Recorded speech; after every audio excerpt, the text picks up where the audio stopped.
The following podcast contains naughty language and ridiculous situations. Listener discretion is advised. You are about to enter another dimension, a dimension not only of sight and sound, but of mind. A journey into the wondrous land of imagination. Next stop, the Twilight Zone. Now, why do I say that? Because today is National Twilight Zone Day. And we've been celebrating it for some time now in the States, and it is the day to celebrate Twilight Zone and Rod Serling's creation that premiered back in 1959. And what is your favorite Twilight Zone episode? I have a bunch of favorites myself. I'm sure the boys here have their favorites as well. Oh, wait. There's an extra boy here. Arkham Josh is with us tonight. Welcome to Trick or Treat Radio.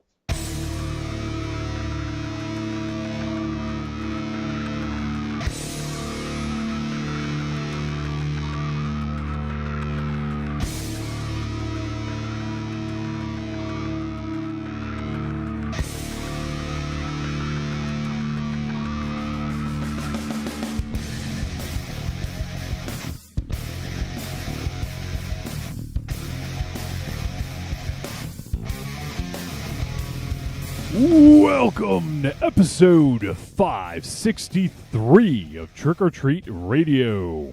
Trick or Treat Radio is the world's most dangerous podcast and is recorded in front of an undead studio audience here at Castle Wolfenstein, also at the Lair of Lost Swag within the Raven Chateau, also Casa des Negative Zero, and from fucking Rhode Island. It is officially now a town, I think. We are joined also by Arkham Josh. I don't think that's what it says on my mail. Well, you better change it. We are back live. Look at this. 1 week. Took 1 week to get us back on the air. Couldn't kick us off. All these other services have been trying to get us off the air for years, and it hasn't worked yet. So it took some technical difficulties, a failed hard drive, and kept us off the air for 1 week. But we are back, and we appreciate you guys hanging with us. And yeah, it sucked last week to not be able to do the live show, but hey, we were able to get a show out there, whether it's good or not. Who knows? But we were able to produce a show, and we're back. And I had. I'm sure people don't want to hear all about it, but, you know, some fucking long-ass nights troubleshooting, getting this thing up and running, and lots of money spent. But, hey, here we are. For what I do for this fucking podcast. Ready for Bombaleo and dick jokes. Exactly, yeah. And for MZ to make fun of me for having reverb after all that shit. Oh, yeah, fucking reverb. Hey, Raven Shadow. Hey, yeah. Next week, let's quit. Oh, shit. Well, wow. But wait, again, MZ? Yeah, but this time for keeps. Oh, man. Say that Wolfie suffered the tortures of the damned. You know, you did a lot of background work and a lot of things with knobs, you know what I mean, and things with molecular structures and troubleshooting. You turned it off, turned it on a lot, I'm sure. I did, actually, because that's the only thing that would allow the hard drive to be recognized was to restart the computer, and then it would fucking disappear 2 minutes later. So, yeah, there you go. So we are back. We're live. We're functional.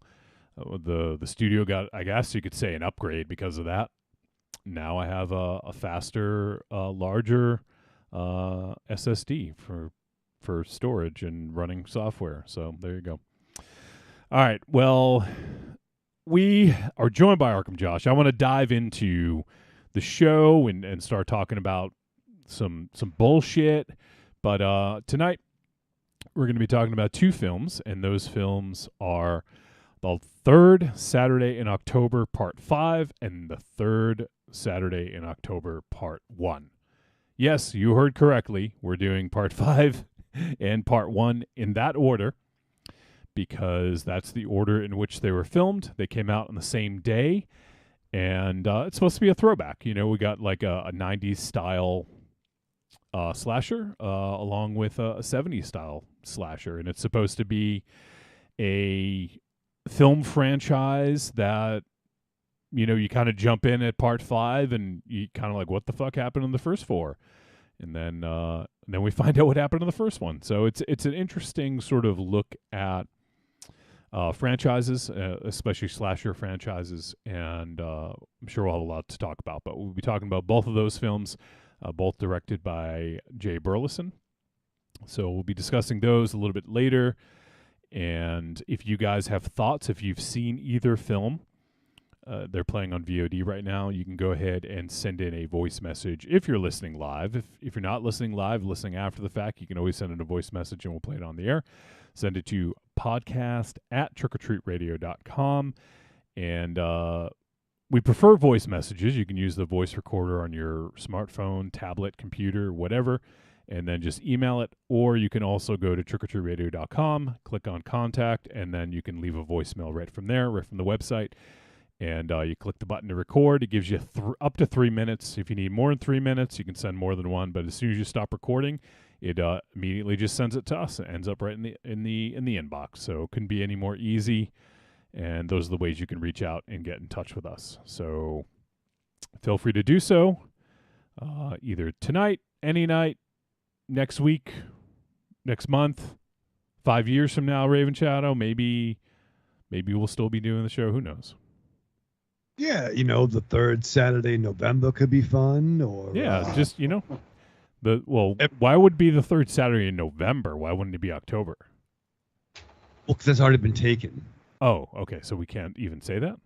Yeah, he's starting his own franchise. I like turkey a lot. I like Thanksgiving. You like turkey a lot, huh? I do. It calms me down. It calms you down? Is that the tryptophan speaking? Yeah. I'm like, if I can score some tryptophan from anybody. Did you say tryptophan? What did I'm you not say? Sure. I could score some tryptophan. Like, buy some. Can I buy some off you? Josh's in Rhode Island. He knows. I think you've already got too much. Yeah. It's slurring your speech and adding syllables. I'm going to invent some new syllables. So what's Thanksgiving? Is it's always the third Thursday, right, or something like that? No, it's Thursday. Yeah. Is it the last, or is it The fourth Thursday or the last Thursday? Yeah. So it's always the last, right? So the last Thursday in November. That's Raven Shadow's franchise. Oh, I love it. So fucking nice because I'm off for 4 days in a row. Well, actually 3 days. I'm always off Black Friday, and we just eat and watch movies and party like that. Is that like your biggest break of the year, or do you get like a bigger one around like Christmas or something? No, that's the big one. That's the big one without having to use, burn time. E.T., as we talked about last week. True, right. I got mad. Wolfie got mad at me, but I yeah, did. No, Eddie Torres. Eddie Torres, the extra testicle, yep. Josh knows what we're talking about. Josh is laughing. When was the last time you thought of Eddie Torres, Josh? I don't even know. well, now Probably last week when you made that joke. Oh, okay. All right, fair. Yeah. So Josh is joining us. It's been a bit. I can't remember. Have you? I'm so lost when it comes to time right now. I've not been on since before Monster Zero came back. That's what I was about to ask. You read my mind. That's what I figured. Yep. I know how you guys think. That's why I can translate for Raven Shadow sometimes. That's true. So it's awesome having you back, Josh, and for hanging out. What's new in fucking Rhode Island? Not much. I mean, I just came off a run of doing a lot of projection and AV work. There was a couple of film festivals that I did, like the Providence French Film Festival. Oui. Yep. And also the Ivy Film Festival, which is run by students at Brown. I guess it is actually the largest student-run film festival at least in the country. I'm actually drinking out of one of their nice mugs right now, and yeah. Nice. And how goes the record sales? The records have been good. We've been very busy doing a lot of in-person events. Mhm. This Saturday we'll be in Portland, Maine, selling records. Oh, look at that, Hey. MZ. Yeah. So Zero, if you want to drive down to Portland and buy some records, we might have at least one Def Leppard record. All right. There you go. And when is this again? It's this Saturday. This Saturday. Yeah. I think it's at I think it's in a hotel. It's on like Riverside Drive or something like that in Portland. Yeah. Yeah. But that's where we'll be Saturday. Nice. Yeah. Portland's about maybe 50 miles away from here. Oh, Yeah, it's too not bad. It's Yeah. around an hour, Yeah. give or take Yeah. traffic. It's about 3.5 hours for us. So. I've driven much farther for less important things. So Yeah. But yeah, so we've been doing a lot of events every weekend, and I'm always out there, looking for records. I spent like 6 hours crawling around somebody's chock-full storage unit yesterday afternoon to buy records. Nice. You find Yeah. any gems? Oh yeah, lots Awesome. of good stuff. It's what made it worth spending so much time. Like literally, like having to. They had boxes of records on shelves, but then shelves stacked in front of each other. So I would literally have to like climb up and lay all across shelves of records to reach down and look at other records. It's a very physically intensive job sometimes. Yeah, I had no idea. Jeez. sounds it. Yeah. But it was worth it. I came home with probably about 6.5 crates of records. So Wow. let's see. So it's probably somewhere in the area of 1,000 records. Wait, Wow. you bought 1,000 records on Saturday? No, I bought 1,000 records yesterday Yes. out of a storage unit in Shrewsbury. Oh, For wow. 1 penny.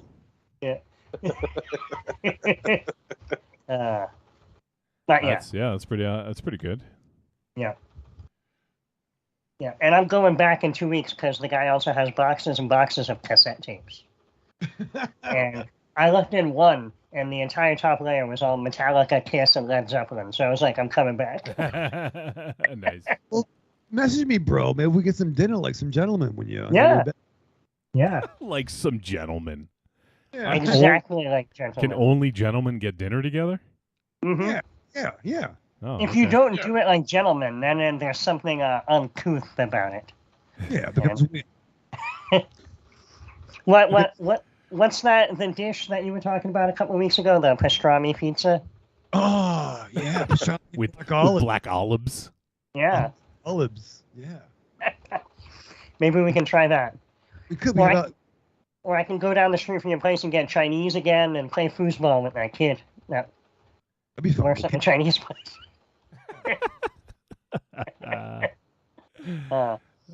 Last time I was in person at the studio, before going there, I drove down the street and picked up Chinese food for me and Raven Shadow. And I got there and I made the order. And then this like 6-year-old kid came out of the kitchen and was like, "Do you like to play foosball?" And I was like, "Sure." And I played foosball with him for like 20 minutes while I waited for the food. Wow. That's kind of amazing. They come with their own living entertainment center. I know. We hired this 6-year-old kid to play foosball with the customers while they wait for their food. Exactly. Everyone loves Josh.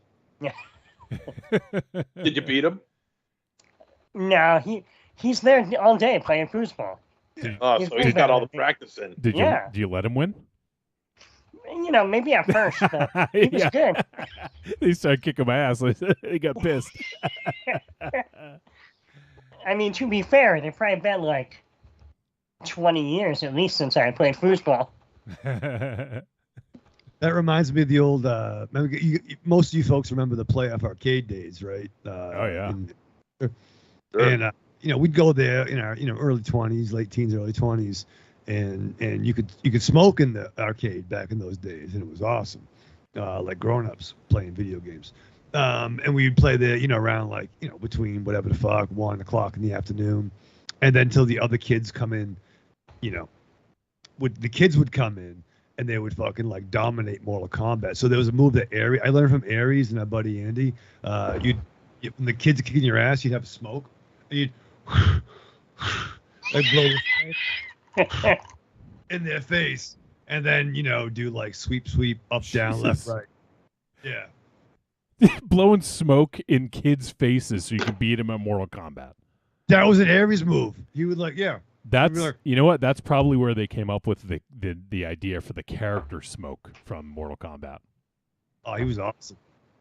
Sounds like Aries needs some royalties then. Yeah. Jesus, that's.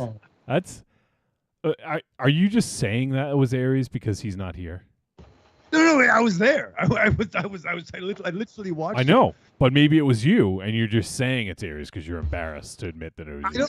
I don't think I smoked back then. I think I didn't quite smoke yet. He was a good boy back then. I was. Yeah, Was right. very Peter Parker, but Aries, he'll tell you. He was the person getting the smoke blown in the face by Aries. Come on, bro, I came with you Whoa, what? in the same That car. got personal real quick. We I mean, I know arrived- you and Aries were close when you were younger, but Yeah.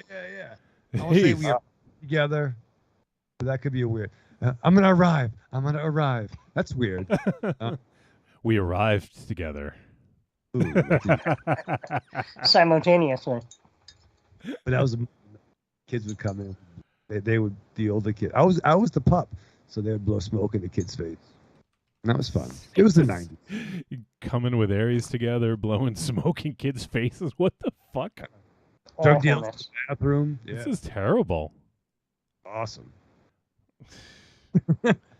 So, anyways, before we get too far into this, I wanted to actually answer MZ's question from the intro. Yeah. I know what my favorite one is. I haven't seen all of the Twilight Zone episodes. I've seen a good amount of them because I used to watch on Sci-Fi. Like it used to be on every night, right, or something like that. Yeah. So I used to watch and tune in, and I used to own a bunch of the VHS collections and stuff like that. But for me, there's no question. It's Tom Enough at Last with Burgess Meredith. I probably quote it on like a at least like a monthly basis. It is, if there was like some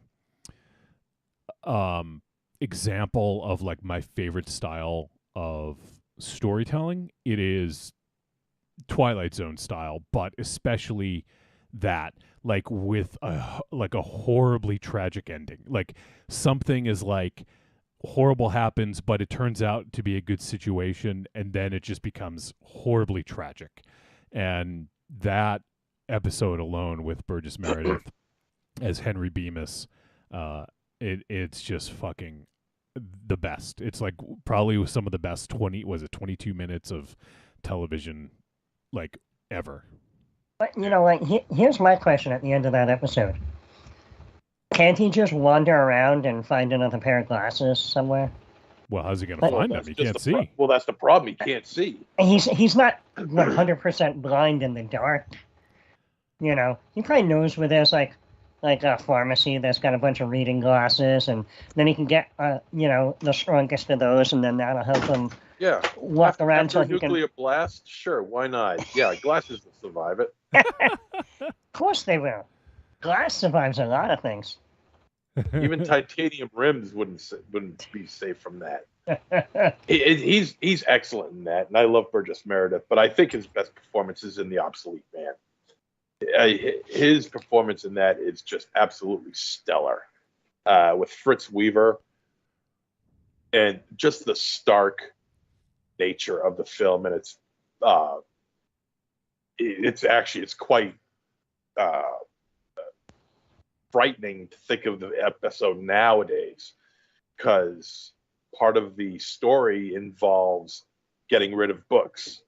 And if you get rid of books, if you have no need for books, you have no need for a librarian, which is who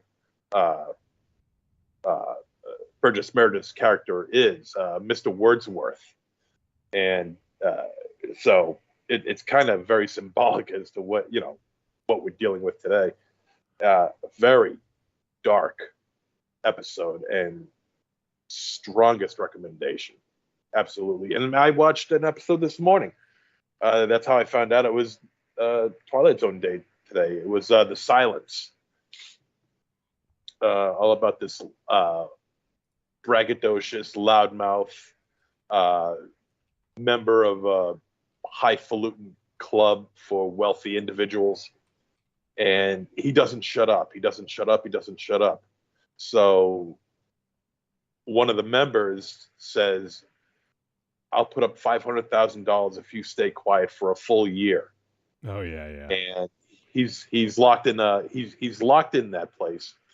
He's surrounded by glass. He's got every amenity at his disposal. He just can't talk because there's microphones everywhere, and the guy who made the bed, he's like trying to coerce him into talking by talking shit about his wife and things like that. And he, at the end, he finally makes the 12 months. I mean, this guy was making offers like $6,000, $7,000, $8,000. I'll give you $10,000 if you just stop right now. And it's at the end of the full year, the guy walks out. And the guy who made the bed is like, "Well, you have me at a disadvantage. I don't have the money to pay you. I'm a fake. I'm a fraud, and I'll leave the club. I'll resign immediately." And so the guy who was incarcerated this whole time, he's writing down on a piece of paper, and he says, "I knew the very first day I wasn't going to hold my bet. I was going to lose the bet. That's why I had my vocal cords severed." So his vocal cords are severed. He's out $500,000, and the other guy, he's ousted as a poor man who has to resign from his ritzy country club. What one guy got off better than the other? Yeah, I'd say. Yeah, I haven't seen that one in a while. I probably saw that one like maybe in the 90s or something when I was watching a lot of them. Yeah, it's pretty crazy. But how about I don't know, Josh, Ravenshaw, do you guys have any that you want to talk about? Any favorites or just ones that were memorable? I like the one with the power outage. What is it? The where everybody's power goes out except for the one house. Yeah. Is that the monsters are doing Maple Street? Yes. Yes. Excellent episode. Very good. Very good episode. That's a personal favorite of mine too. That's definitely one of the classic ones. There's of course another one. I mean, this is another one of the classics. Well, someone hasn't gone yet. Oh, I was covering because I didn't think you had one. Go for it. I did, but I was gonna let Josh go He's first. Like, he's like that one with William Shatner. Wow, speaking of like piercing the Christmas pie, see, I knew. But I want to let Josh go first because you know why, gentlemen. But and yeah, so I mean, there's so many countless episodes, I can't possibly count them all. But no, my mind, I think yours is great, Wolfie. The one with Burgess Meredith is killer. But I could go with Tara at fucking whatever the fuck feet, whatever the fuck feet. 37 feet. Wicked hot. Tara at 37 feet. Listen, I'm like the third story of a house. Yeah, Tara at 30 feet. You're on the roof. The fucking the terror would be right below Ravenshaw because that's where he was taking a piss out the window. That was a different house. But yeah, as done by I'm gonna go with the film version of it though. That's not fair. Oh, of Nightmare of 20,000 feet. Yeah. Yeah, that's the one with John Lithgow. Yeah. Yeah. John Yep. Lithgow, Donna Dixon, Christina Nigra. Yeah. Yeah. So instead of Captain Kirk, you're going to go with John Lithgow. Captain Kirk would jump on the plane, okay, and knock that fucking gremlin off, and Yeah, then but he didn't. Well, You've seen the original. I have. Okay. But no, but both are killer. Both are super killer. Fine. If you want to keep it real and go with the captain of the Star Trek, we'll do that one. Captain of the Star Trek.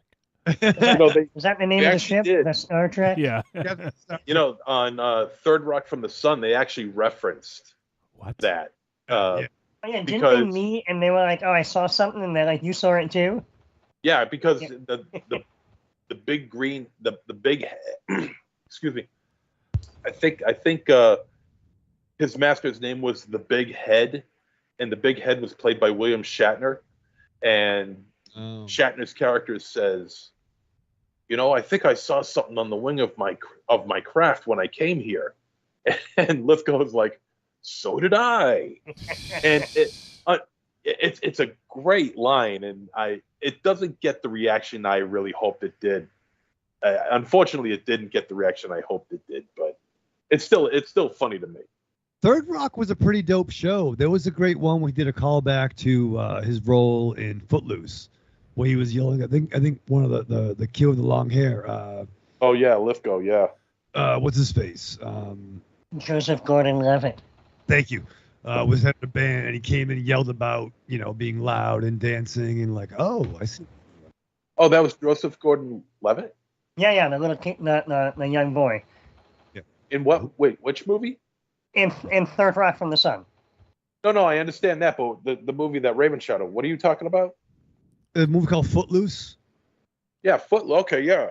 Yeah, Joseph, they made a like reference. Joseph Gordon-Levitt's in that? No, but they referenced it on an episode of Oh, okay. of Third Rock. Okay. I meant. All right. I was getting it confused. That's all right. Mhm. All right. Yeah, like the dad. He was the dad. He came and yelled at him for doing like a band stuff. And Yeah. callback. So, what was I going to say about? Yeah. So the other one I was going to mention is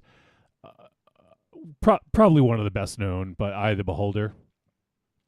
Oh Yes. yeah. Mm-hmm. Yes. That Faces? one's fucking great. Yeah. So good. With Donna Douglas. Yep. Donna Douglas. Yeah. That we could go on and on. I mean, there's so many fucking great ones. To Serve Man. Let's see. Richard Keel. What was that one? With Richard Keel. Oh yeah. I forgot he was in As a that. matter of fact, I I got a forgot, Twilight yeah. Zone figure of him. Really? I do. Let me get it. Hold on. What was that one? Oh shit, I forget the name of this one, but it had like the little devil head. Oh yeah. Oh man, I watched that one somewhat recently, actually. I know what one you're talking about, but I Yeah. don't know the name. I don't MZ remember might the know. names of a lot of the episodes. MZ's going to get his toys. They're both going to get toys to compare. While they're gone, I'll entertain you guys by going. Well, you can't see her. She's a black dog on a black couch, but I assure you there's a puppy right here. This is her collar. Oh yeah, Right, Lula? I can kind of make it out. Yeah, Lula. is this Lula's podcasting debut? Yeah, there she is. Lula, look, you're on the internet now. She's like, I don't care. I was spilling time for you, Monster Zero. Thank you. Yeah. Yeah. Oh, yeah. Oh yeah. That was Richard Keel. Yeah, okay. Now that I Keel, see yeah. holy shit. Mhm. Okay, I think I saw that before I even really knew who Richard Keel was. So it's one of those things where you retroactively it's difficult to make that connection. The Served Man. Yeah. Great episode. Now, what did Raven Shadow come back with? What do you got to show the class, Raven Shadow? An empty bladder. Ooh. Oh, we thought you were going to go get something to show off. Jeez. Yeah. See, Like- it even comes with the cookbook. Oh, nice. Ooh. MZ, what was the one with the seer with the little devil fortune teller like devil head thing? Was that Yeah. was it called the seer or Mystic Seer? God, I think it was Oh, Nick of Time, I think. I just looked Nick it of up. Time with William Shatner. Shatner. Yeah. That one Yep. also, yeah. There's I mean That's a great one. we could literally go on and on. It's crazy. There's so many fucking fantastic ones. Yeah. Oh, actually, Corny had Corny's in the chat, and he said that was a Shatner one too, Wolfie, because they were stuck in that town, Nick of Time. Yeah, so Corny had mentioned it before we did. But we have Corny. We got Angry Townsman. Corny says the Night of the Meek, Time Enough at Last to Serve Man, and the Howling Man are my favorites. Oh, the Howling Man is so good. Oh my god. I don't recognize that one by name. What is that one? Can you describe it? Do you remember? It's let me see. It's great. I'm trying to remember. Here, it has to let me do look. with a I'll guy. look it up. It's like a guy making a deal with the devil. On something on that idea. I got it here. I got the synopsis. It was episode 41. Originally aired November 4th, 1960. And so the opening narration, the prostrate form of Mr. David Ellington, scholar, seeker of truth, and regrettably, finder of truth. A man who will shortly arise from his exhaustion to confront a problem that has tormented mankind since the beginning of time. A man who knocked on a door seeking sanctuary and found, instead, the outer edges of the Twilight Zone. It had, John Carradine, H.M. Wynant, Robin Hughes, Frederick Lederber. So this is the post-World War I Central Europe. I think I remember this one. It's not immediately coming to mind, but I'm pretty sure I've seen that one. Here's a question. Actually, I have two questions. But one. You only get one, Raven Shadow. No, I'm just kidding. Go ahead. But yeah, no, it's funny. Like, what was the date? Like 1960. When did Twilight Zone premiere? 1960. 60. 1959. November. Well, I'm seeing November 4, 1960. Which is pretty wild. Oh, I'm sorry. That was this episode. Never mind. I'm sorry. That was that episode. So yeah. So I think MZ's probably right. So back when you had like in those days maybe four channels, you know what I mean? And then you had so take like comic books, right? So that was the time, late 50s, when the Tales from the Crypt, Vault of Horror, all that stuff kind of overstepped the superhero, the capes and tights, post World War II. There was so much backlash on the comics, but yet on mainstream TV, some pretty intense horror stuff for its time seemed to populate. Isn't it kind of weird that was what was shown, like back in the day, in a very nerf time when husband and wives couldn't be in the same bed together? It's kind of funny that those shows, Twilight Zone, Outer Limits, I don't know. Well, they didn't really break any boundaries. They were just telling scary stories. Well, I think they did break some boundaries because there was a lot of socio-political stuff in there that at the time, I mean, I don't know what they were doing at the time in other forms of media, but I feel like it was a little transgressive where it was sort of breaking some barriers a little bit. Between like Tales from the Crypt, that would come later. Well, the like show, EC Comics. DC Comics, but like Twilight Zone, and then a couple years later, Star Trek were pretty outrageous for its time. Yeah, it's hard to say to go back and retroactively look at that unless we were there and it had some sort of perspective about that. But I mean, we could watch it now and it feels like it's sort of pushing some boundaries. But yeah, it's one of those things that's difficult to tell otherwise, I think. So my other question would be, what do you folks think about folks, peeps, gentlemen, gentlemen, all you motherfuckers, or as MZ called us earlier, boys. I think the boys in the back, you know, good podcast brothers, but Twilight Zone itself was essentially rehashing other shows.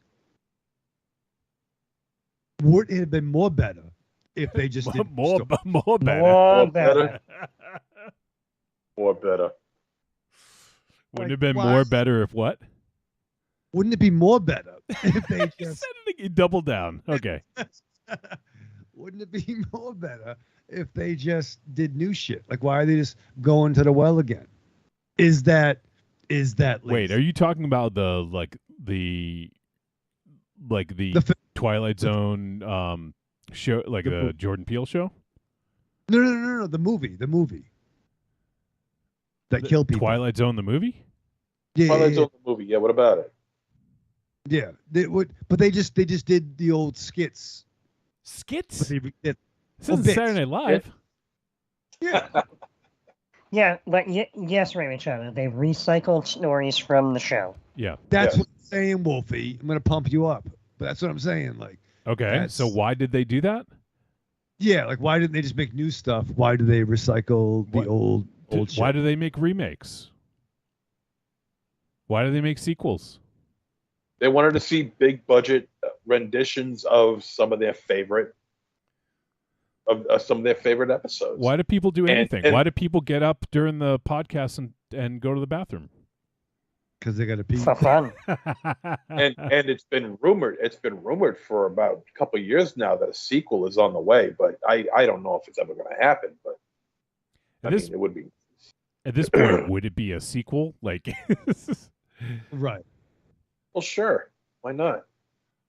oh, it just seems like it's been what? How many years? 30 something years. It's been 40 years actually this year.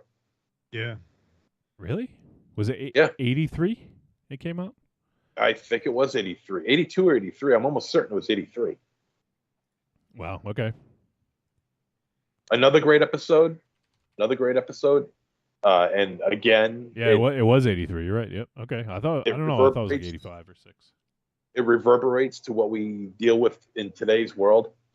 He's alive with a breakout performance by Dennis Hopper, who is just fucking fantastic in this episode. Where he's this loudmouth who stands out on the streets and he's got his crew with him, and he's talking about all the injustices in the world and how certain types of people are getting away with things while his type of people work to survive, and it gets really fucking dark, really evil, really goddamn quick, and next thing you know, you see a man in the shadows talking to him, and it's like, I like what you say, Mr. Valma. And so with that accent, you should have a pretty good idea as to who it is that I'm referencing. And it's just a very stark and nasty episode. Yeah, it's called "He's Alive" with Dennis Hopper. Yeah, it was in season 4, episode 4. Looking it up now, it was one of the longer ones, 51 minutes. Yeah. A Excellent. tiny Excellent. neo-Nazi organization struggles pathetically to succeed in a big city. A mysterious figure begins to ruthlessly guide a young, insecure U.S. Nazi leader, and the group begins to draw more attention. Yeah. Starring Dennis Yeah. Hopper. Yep. Oh, he's fantastic in this. So good. Oh my God. Probably my favorite performance out of all the Twilight Zone episodes, because it's just so strong. It doesn't. It may be one I haven't seen, because I think I would have remembered this, and it's just not ringing a bell right now. So it's possible I hadn't seen this one. It's excellent. Excellent. Well, there you go. Yeah. So Twilight Zone. Anyone else have any that come to mind? I was just looking at the first season, and like literally every single fucking episode of that first season is classic. Where's everybody? Yeah. Very first episode. Very is- first is- one. Yeah. One for the Angels, the 16mm Shrine, Walking Distance, Yeah, Walking Escape Distance. Clause, The Lonely, Perchance to Dream. Jesus. Is 2 in there as well? I can't remember if that's season 1 or 2. The title is 2, TWO. Oh, I haven't come across it yet. I'm continuing to look. I'll see. That might be season 2. I don't know. That's with Elizabeth Montgomery and Charles Bronson. Oh, shit, really? Yeah. Oh, okay. Howling Man was season 2. Nick of Time season 2. Yeah, I'm looking to see if I can find that one. Oh, The Invaders was also really good. That was season 2 as well. Penny for Your My favorite Thoughts. episode. The Invaders is your favorite? Yeah. Yeah, that one's really good. With Agnes Moorehead. Yeah. Oh, 22. Is that the one you mean? No, 2. Okay. There's one called 22. Yeah, we're getting into the end of... Okay, so it wasn't in the first 2 seasons as far as I can tell. No, I thought it was in 2 seasons. Like the Oh, second season 3. It was episode 1, season 3. Oh, okay. 2 survivors of an apocalyptic battle, a man and a woman from each opposing sides, approach each other suspiciously. Nice. Yeah, I don't think I've seen that one either, actually. Good episode. They're all good. There's very rarely Yeah. a bad episode. I've seen maybe 1 or 2 that I was just like, it was okay. But Now, where did Rod Serling come from? his mom. Like, Mom. Mr. and Mrs. Serling? Mr. and Mrs. Surly. Yeah, from the Connecticut Serlings. What do you mean? I mean, where I know- did he I know come we gotta- from? I know we like- got to move this. I know we got to move this along. We got 2 movies to review. Yeah. I'm tired. But no, but what's his gimmick? Like, what did he do? He came from Syracuse, New York. Josh. But no, but like, what was he? Was he like? He died when he was 50, probably because he fucking smoked Raven Shadow. How do you feel about that? Yep. I'll see you on the other side, brother. He was a former boxer, paratrooper, and general all-around angry young man. Rod Serling was one of the radical new voices that made the golden age of television. Long before The Twilight Zone, he was known for writing such high-quality scripts as Patterns and Requiem for a Heavyweight, both later turned into films. The Twilight Zone featured forays into controversial grounds like racism, Cold War paranoia, and the horrors of war. His maverick attitude eventually drove him from regular network television. Oh, he's such a good brother. And yes, here, Raven Chow. Here's the important part. A lifelong smoker, he died June 28th, 1975, at the age of 50 of a heart attack during open heart surgery. Well, I mean, to be fair, I think he did everything right. He was in the right place with the wrong doctors. Oh, so he blamed it on the doctor? Yeah. Well, not- all not his that- money, no. he couldn't get the right doctor. Yeah. Well, back then, I mean, they did prescribe cocaine. So I think medicine had, which I'm all for that. I'm trying to get my doctor to subscribe. Yeah, I don't think they Prescribe. prescribed cocaine in the 70s. Yeah, I think it was just a popular recreational yeah, people drug in used the it. 70s. I don't think they prescribed it in the 70s. Yeah, he said 1975, not 1875. Yeah, maybe 1875. I'm not sure which Put it in 70. chewing gum, rub it in your gums. Yeah. Put it in your Yeah. Coca-Cola. Drink it. Drink it. Drink it. Drink it. Drink it. I could always get MZ or Ravenchild to pause and chuckle by quoting either Weird Science or like Police Academy. 2, ideally, but yeah. Yeah, Police Academy 2, to be specific. Bring it. Oh yeah. What was Oh, it? yeah. What the hell am I gonna do with this? What do I do about this? and everyone else out there, like, who doesn't know what the fuck we're talking about, are like, what the fuck are these guys on? Are they on coke? Like, is that? Hey, I know we got to keep moving here. But I just want to show off a couple of. Yeah, I just wanted to show off a couple of figures that I picked up at Monster Expo. All right, so this is Clay Guy. Yeah, we'll make this really quick because I want to get started on talking about the movies. All right, so here's Oh, Fats. Fats and Corky. That's fucking nice. That's cool, man. Look at you. And he's holding his deck of cards. I picked And it's a good Magic. likeness of him too. Yeah, I did pick Magic. Fuck you.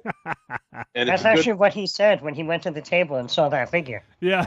He's like, And they're like, "When do you want to buy?" And he's like, "I pick Magic." yeah, which I one pick you want? I pick Magic. I did say that. Is your mom here, little fella? And each base is signed and numbered. Shit. By Nice. the No, by MZ. And here is. It also comes with a little nameplate that I just put them away. And Oh, Madman Mars, nice. Madman Mars from Madman. That theme song is amazing. Isn't it though? Yeah. And it's all signed and numbered. Paul Ellers pops up at Chiller a lot in New Jersey, so you can take Yeah. that down to Chiller sometime and have him sign it too. Oh, I'm sure he's seen this. There's a lot of celebrities that this guy's shown his work to, and he's really good. I'm really impressed with his stuff, and the money that you pay for is is paltry compared to what you really get out of these figures. They're really, really great. We have, while you get the other one, let me just read in chat. We have Casual Noob Sabat in YouTube. Says, hey all, waiting with you all live while waiting for the new Zelda game to drop. It says, sorry, I haven't watched in a while. I've not been watching any movies, so I didn't feel like I had anything to add to the show discussion. Well, you could always just fucking tune in and just throw insults, throw comments. If you'd rather, not have, go into the movie cold, then that's totally different. And he was referring to Rod Serling. He says he had a heart attack during open heart surgery. I'd call that malpractice. right. Thank you. Heart doctor was already there, and his heart failed. Malpractice. And Denny on Facebook says, hey, good to have you guys back. What up, Denny? Denny. All right. Denny, we gotta hang before you leave, bro. Message me. Where's he going? I think he's getting out of Dodge. Oh, Yeah. everyone's getting out of Dodge. When are you going to get out of Dodge, Raven Shadow? I got no place to go, man. You can go to fucking Rhode Island. Yeah, we'll have you here. If I didn't live in Massachusetts, I would live in Rhode Island. Yeah, fucking Rhode Island.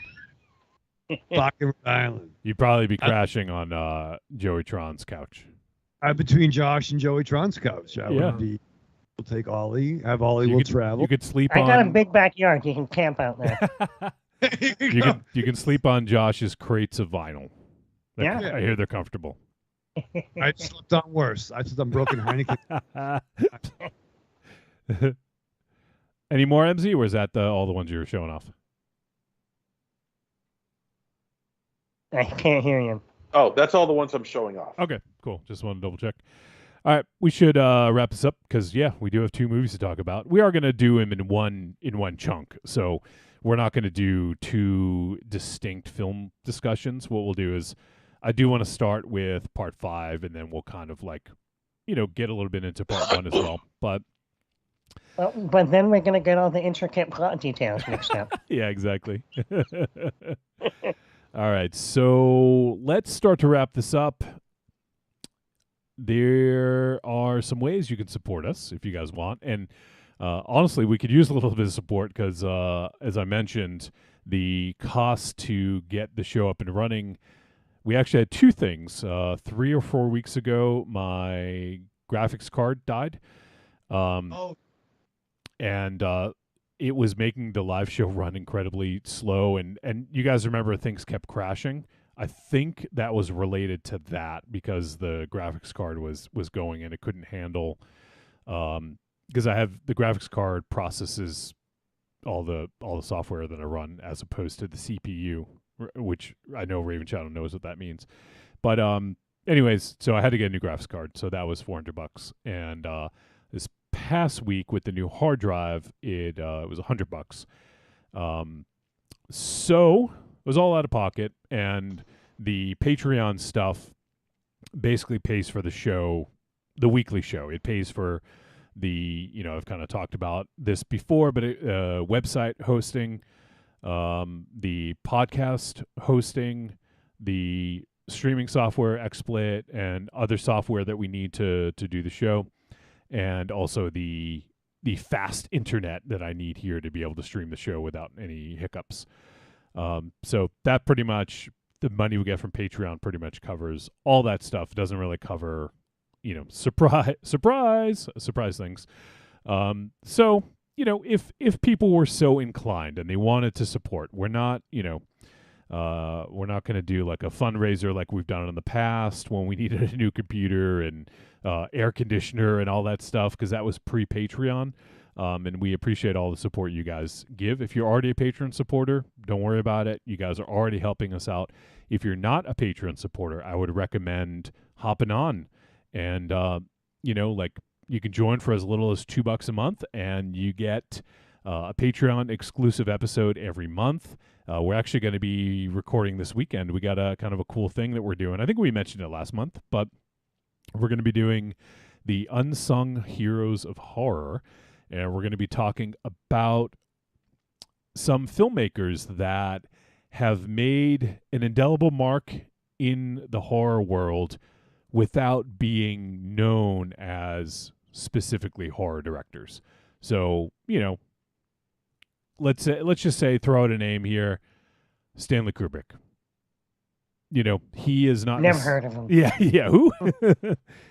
Just use him as an example. The Shining is a lot of people's favorite horror movie, maybe top 5, top 10.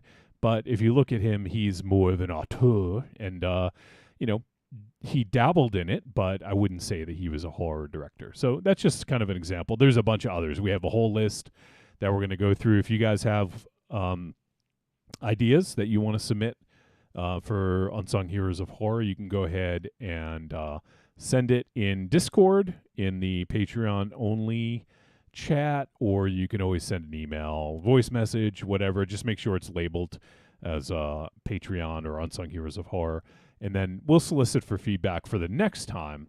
So if you guys just want to hear the episode first, we'll be dropping that soonish, but we should be recording it this weekend, so you guys should have it in a matter of days. So as little as $2 a month will get you into that. If you guys want to help out that way, there's a bunch of other perks as well. If you want to jump on Patreon, patreon.trickortreatradio.com, and just sign up for the monthly payment, and it will auto deduct every month. You don't even have to worry about it. Sign up once and that's it. So super easy. You can do whatever denomination you want, $2, $5, $10. You could do more, you could do less, whatever you guys want. So that would be super helpful. The other ways you can help is by using our Amazon link. If you go to trickortreatradio.com and then scroll down, look for the Amazon logo, you're going to see that. You're going to click it. It's going to bring you to Amazon. It's going to input our affiliate link, and everything they purchase in that session will get attributed to us. But what, Raven Shadow? It doesn't cost them any extra, Johnny. Yep. Giving you a little more here. But what? It helps keep the lights on. Thank you. I try to give you a little more. What the hell helps keeps his lights on? The lights up here. The lights on. It helps buy MZ more action figures. No, it doesn't. No, it doesn't. It doesn't do that. I just went through a fucking whole spiel about what we need the support for, and then you're throwing that out there to really fuck with people, so they're gonna be like, "Oh, we're just gonna go to MZ's figures? Fuck that! I ain't paying." But I thought thanks. I Appreciate that. I thought you were fucking me in front of Josh. Yeah, but it's buying them really good figures. It really Clay guy. But it helps fix the fucking problems in the studio. Yeah. It makes a lot of weird sounds. The other way is Also on trickortreatradio.com, you can go ahead and click on store. We got some digital goods, the greatest hits of Trick or Treat Radio volumes 1 through 3.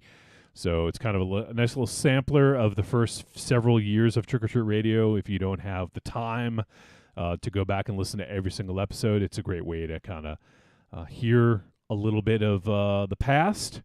And also on trickortreatradio.com, there is a PayPal donate button. And we had some people ask recently, hey, if I don't want to do the Patreon, if I don't want to do a monthly thing and I just want to make a donation, like how do I make that happen?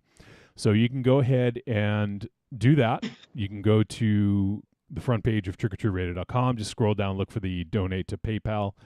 Or there's also, we have a handy dandy paypal.me link. You go to paypal.me/trickortreatradio, and then you can make a donation right from that website.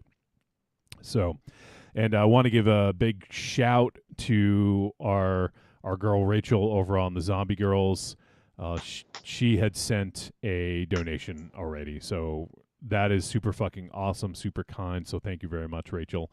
And if anyone else wants to, please feel free. We're not going to put any pressure on anybody.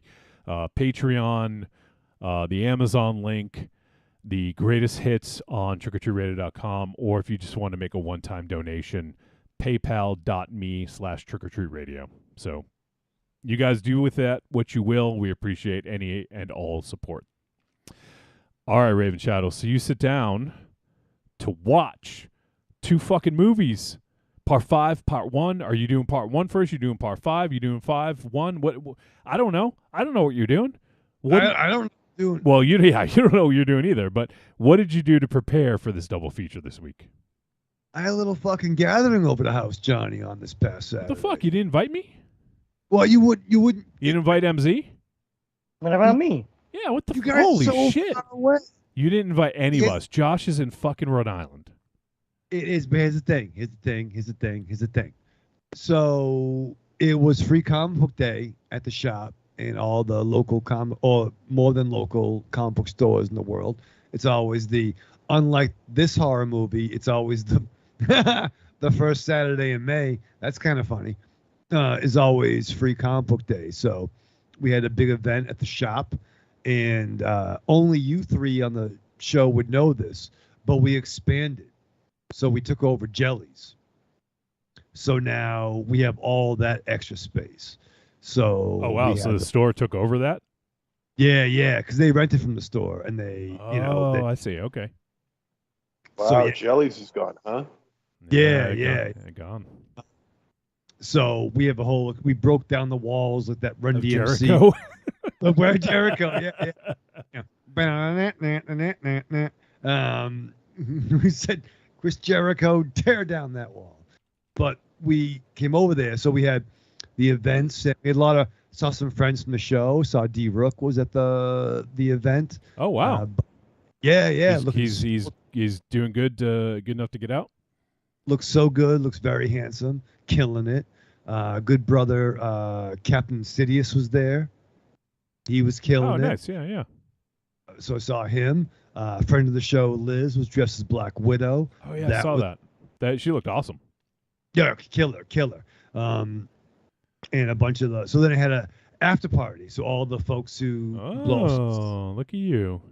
Yeah. So from 8:00, we had a good friend of the show, Mina Rose, was over. Yep. With her husband, my buddy Nate, which we'll get to later on. Nate the Snake. Nate the Snake was there. Later on, Marion came over with her friends who were partying down by the bar, killing it. And that was nice. And then around 4 a.m., it was just 3 of us there. And then at 6 a.m., it was just Nate and I. So we had partied from 8 at night to about 6 in the morning. Oh, it's like your own fucking personal blackout tapes in person. It was nuts, dude. I did forget to mention when we called to get pizza, and I called. I'm like, yeah, I just call before you come in. I'm in this house, and like, oh, you have the white dog. I'm like, really? You fucking know that? So they knew I had a white dog. It was all fucked up, but we partied. Free comic book day. Did Rita show up? There was no Rita. That's a callback. Yeah. But yeah, so you better believe partying for 10 hours after a long nap. Strapped on. You go through your week with the same old routine. What you really want is some blood and thunder in your life. Well, friend, you found it. The Cromcast is an adventurous journey through the history of two-fisted pulp stories With your hosts, John, Josh, and Luke. we have action, horror. An adventure, all through the lens of pulp luminary Robert E. Howard. Don't just stay in your ordinary life. Find your pulp life at thecromcast.blogspot.com. The Cromcast, The Cromcast. The Cromcast! a podcast for the barbarian at heart. Trick or Treat Radio, man. That's where it's at. That's the new Fangoria Radio. The following message is a paid advertisement for the Cult of Muscle podcast. The Cult of Muscle. You're either in it or you're dead. It's the dawning of a new age. The halls of Valhalla have been shuttered.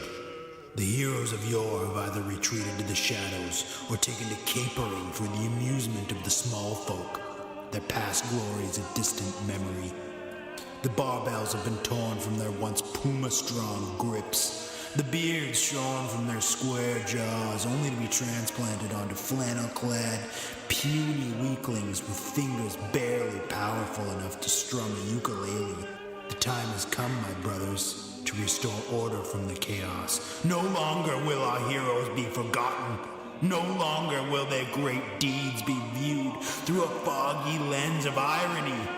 Hear now our rallying cry as we scream it from the mountaintops, as we bellow it from iTunes and Libsyn and Facebook. It's time to join the cult, my brothers.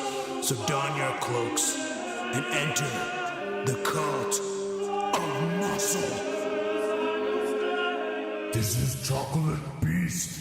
You're listening to Trick or Treat Radio, but you should be eating nougat.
All right.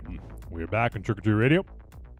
It's just us. Yes, sure is. The show is actually going to be intelligent for once. Just kidding. Just kidding. I bring it down when I'm hanging out with you, Josh. So. No. Remember, Right. I'm not the A-lister. Well, I'm not either anymore. Anyways, Well, you were. I was an A-lister. Yeah. You did attain the A-list at one point. I've been dropped to Z-list. All right, so let's jump into the movie. Pull up some details here. So we're going to talk about The Third Saturday in October, Part 5 first. Mm-hmm. And this film is a horror comedy. It is 89 minutes, written and directed by Jay Burleson. And the film stars Kansas Bowling, Poppy Cunningham, Taylor Smith, Bart Hyatt, Autumn Jade, Tom, I don't know if it's Hagel or Hagal, Parker Love Bowling, and let's see, trying to find the name of. I was trying to find the killer guy. Well, it's not listed on the top cast. Let me expand. You know what? Is it not listed? See it in the whole one either.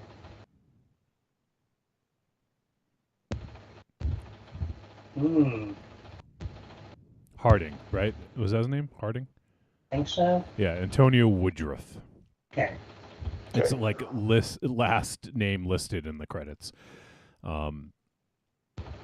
And let's see. I think the only person I recognize from this was Kansas Bowling, and we saw her in Christmas Bloody Christmas. And there's something else I think we might have done with her in it. Yeah, she's Kansas been in Bowling? a few things, and also her sister Parker Love Bowling. Yeah. They've both her been in a sister's number of independent films, and I think they both were had small roles as part of the Manson family in Once Upon a Time in Hollywood. They did, Yes. Yeah. They did. Yep. Good call. So, so the synopsis for this one, part 5, follow an the thing on IMDb reads like somebody who didn't know what they were doing wrote it. Yeah. Let me see if I can find a better. No, read that one. Because I want to see if you can make more sense of it than I did when I looked at it a minute ago. All right. Follow an implacable killer as he stalks and butchers the occupants of houses across the stretch of one lone country road while the residents prepare to watch a yearly college football bout. There. All right. So, and this one is available to rent or buy on VOD. You can get it on like Prime, Apple TV, wherever you get your VOD films. And so this one had played some festivals and was getting a little bit of buzz on the festival circuit. And I'm not familiar with the director, Jay Burleson.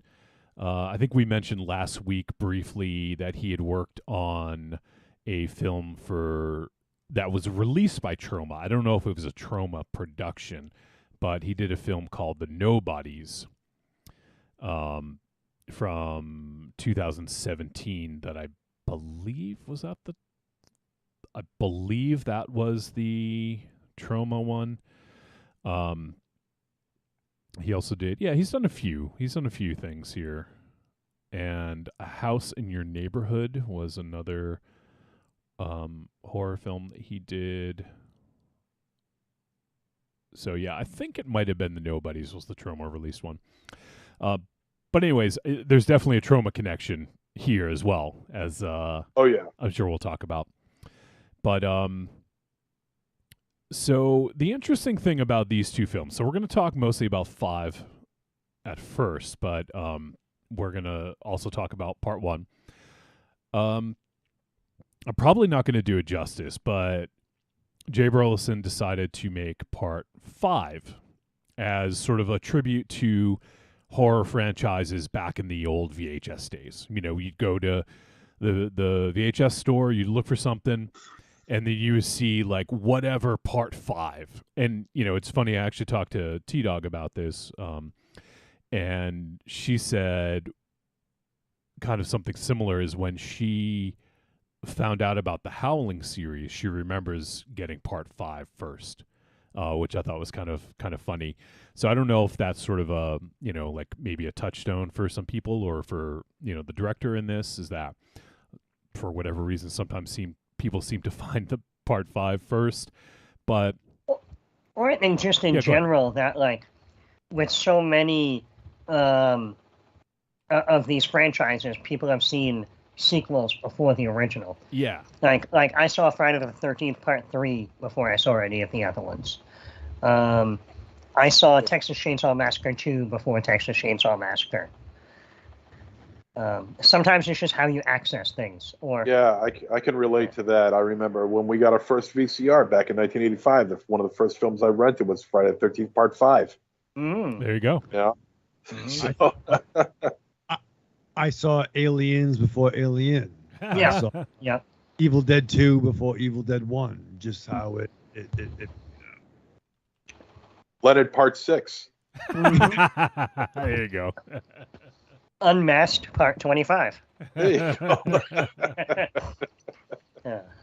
Yeah, so I think it's sort of an ode to that, those days of, you know, and it really didn't matter that much, right? Like, sure, maybe you get a little bit more out of it if you've seen the first 4, but you know what? Like, you're still going to rent the 5th one, you're still going to have fun with it, and that's really what matters. So, you know, without diving a little bit deeper into what the director had sort of the idea behind it, I did read an interview with him, and you know, I think he decided to do part 5 for that reason. Now, the decision to do part 1, I'm not sure if, because I think they were filmed around the same time. I think he did 5 first and then part 1. But as you see in part 5 at the beginning, we get actually like a quick sort of summary of what happened in part 1. So I don't know if while he was doing that, he's like, you know what, why don't I just make part 1 and then I can use some of it and edit it into part 5, you know? Right, like it was one of those like what, Triple X and Pearl kind of, or not, is it the same thing?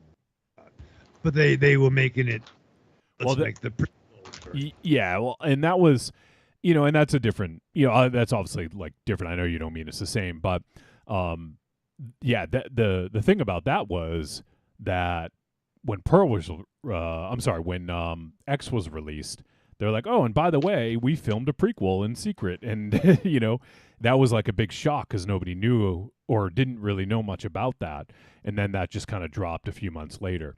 So it is kind of a similar thing. In this case, both were released the same day. So, you know, I think it's kind of interesting because some people are probably going to find part 1. Some people are probably going to find part 5. Some people are going to be like, whoa, I saw part 5. I want to go watch the previous 4. And then be like, what the fuck? There's only 1? You know, like, so it's just kind of interesting how this plan was sort of hatched. And they are presented as like sort of not found films per se, but like relics of a former time, I guess, that have been kind of like rediscovered. Yeah, that's a good way of putting it. So maybe maybe in this case the print was lost and then now it's been found and then they release it. You know, so this is supposed to take place in the 90s. I think was it 94? Is that? Mm-hmm. Yeah. Yeah.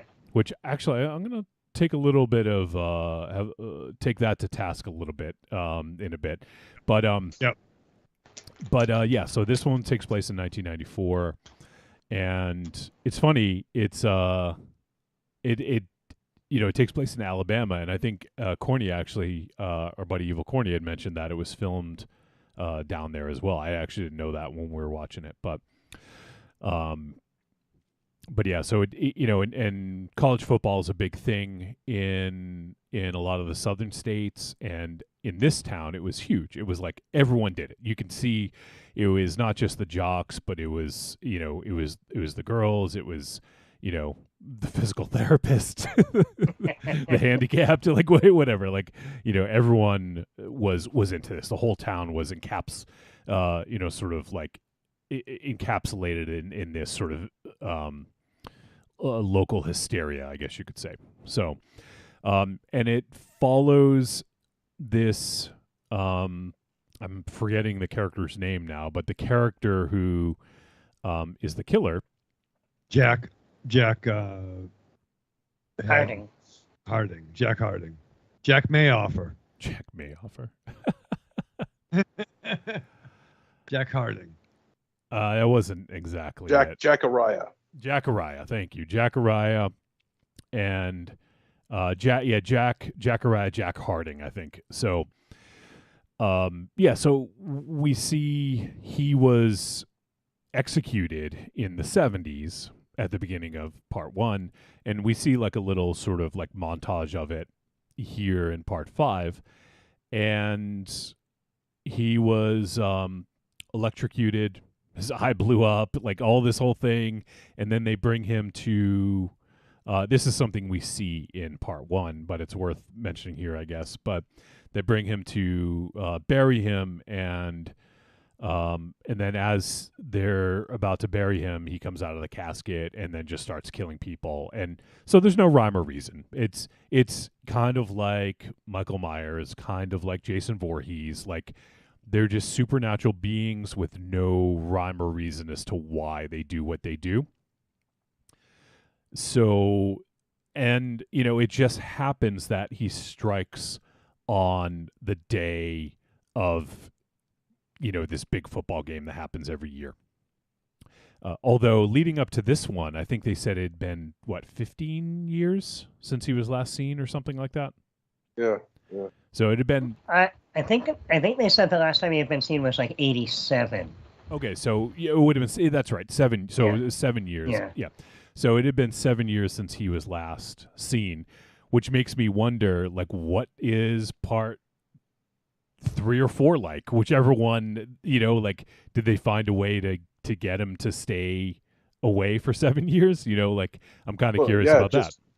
Yeah, it just sounds like if they do make a part 3 and a part 4 and a part 2 for that matter, sounds like part 4 could be set in 1987 and sporadically placed, between 1980 and 1987 with the first 2 sequels. So, I mean, they got a lot of road to work with here. They got a lot of ground to work with here. And if they decide to... So they set themselves up kind of nice to do this, actually. It's pretty an interesting way to set yourself up. Yeah. And also, if you notice, in the recap at the beginning of 5, there are scenes shown that don't appear in part 1. Yeah. So those are supposed to be from the other lost sequels. Yeah, I noticed that. Yeah. At first, I wasn't too sure. At first, I thought maybe no, but no, you're right. Yeah. Yeah, that's a good call. So it really gets the imagination going, because it's like, oh, well, what happened? Because we get part 1 and then we get part 5, but we know in 2, 3, and 4 there's a bunch of shit that goes down with Jackariah that probably, that keeps him away for 7 years or whatever. So it's like, whoa, what the fuck happened there? How did they do that? So, just kind of a cool thing. So that's the basic premise of this. And we have, at the beginning of part 5, Jackariah is just driving around in his hearse, going to seemingly random houses and stalking people in their houses and then killing them. And then he goes to another house and then another house. And one thing I want to mention about that I thought was interesting is, so with supernatural characters like this, a lot of times we get that like whole thing where they're just walking, but they happen to catch up to everybody, right? Like, it's that sort of like, just sort of like you just kind of accept that it's the acceptable form of transportation. In this, though, I thought it was interesting that they had him driving a hearse, like a supernatural character. There's some things in this that I thought I had trouble figuring out if they were done tongue in cheek or if they were done, in seriously, like, because him driving a hearse from location to location seemed kind of silly to me. And then to see him watching TV and caring about what happens on TV and like, jiving and dancing to music and stuff. It's just one of those weird things. We don't understand much about this character of Jackariah. He didn't even talk like they had said in the original. that he didn't talk. So it's almost impossible for us to know anything about the character. So there was just some decisions here that weren't typical of this style of film, with the sort of walking but catching up to the person. But in this case, he's driving, and he seems interested in what's going on around him in culture. Whereas someone like, like let's say like Jason Voorhees wouldn't react or care about something on TV or the radio or whatever. Yeah, I have a theory about that. Okay, yeah. I have a theory about why that is. Go for it. And I mean, it's been done in slasher films before, so it should be taken as a nod. This is just my guess. It's not really Jacariah. It's an imitator. Okay, that's possible. It's, kind of like Roy Burns from Friday the 13th Part 5. He took on the look of Jason Voorhees and a few of the mannerisms, but also his own personality seep through a little bit. Mm-hmm. And I think that I think that might be the secret behind why he is, for lack of a better term, advanced. Okay, that's interesting. And I was just going to say, I just figured the hearse thing was kind of like a reference, an extension onto Halloween, where Michael Myers is driving around in that station wagon half the movie. Yeah, it's true. I almost forgot about that. So I figured they kind of like were riffing on that, but we're like, oh, what if he's in a hearse? That's like a scarier station wagon. It is a scarier station wagon. Although, what's even scarier? You guys remember I had that fucking Wagoneer? There was a fucking Wagoneer in this. Oh yeah. Except mine didn't. Mine had we had the wood paneling taken off and it was painted all white, so it didn't look like one of those. But it was the same thing, yeah. But there was So, does anyone else have any thoughts about Jacariah and the way he moved or interacted with the world? I don't want to just bypass that thing I was going to throw out. Like I watched 1 and then 5. Okay.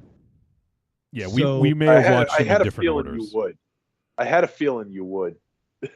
Yeah, we just said we talked about that. Do something different. And I mean, I don't think it really made that much of a difference overall, but I took it like, look at like Freddy Krueger in the original Nightmare, and then look at the way the character became later on. Welcome to Primetime Bitch, when he got where he became more of a catchphrase, more of a, I mean, there's a point where they were Freddy dolls, they were Freddy, you know what I mean? Like he became more of a caricature, like a pop culture figure. Yeah. So so my kind of thought was, all right, Part 5. So maybe he changed with the times, is what you're saying. That's kind of how I may have took the interpretation. Obviously, all three of you guys, Josh, Nimsy, you guys know your fucking slasher lore. Same thing with Wolfie, more so than I am. But like, that's how I took it. Like, what if you take the original version of the film and then he gets popular? So he has to be, it's like when they made, Venom and Sabretooth good guys. They're just too popular to ignore that, So a couple of little things that I wanted to point out. So in Part 5, he doesn't make any vocalizations. And in Part 1 at the beginning, they say he never says anything. But it is worth noting that in the finale of the first one, in the house, when he's fighting the girl, he's laughing maniacally. Yeah. And I know, like, in Part 5... He did laugh in Part 5 here and there. He did? Okay. And I also know, like I know in Part 5 is when he was, like, grooving to the music and stuff. Yeah. But in Part 1, he took a cigarette break. Yeah. Yeah, because there's a scene where they pan through a house, and everybody in the house is dead, and he's just standing in the kitchen smoking a cigarette. Yo, Raven Shadow, that was fucking for you, man. Finally, slash a late to. slasher that you can look up to. Yeah. So I think that like there was always that element to the character that the character wasn't really like he was in no rush. He was just going to take his time. Yeah, and that's I think that's fair. I think that makes sense. The other thing I want to sort of bring up before we dive a little bit deeper is this film felt more 80s to me. Yes. And a lot of the deco in the house was almost 70s style. This, if they didn't tell us this was set in 19, and truly it was the commercial about the new 95, whatever it was, the new 95. Yeah. This was not set in the fucking 90s, bro.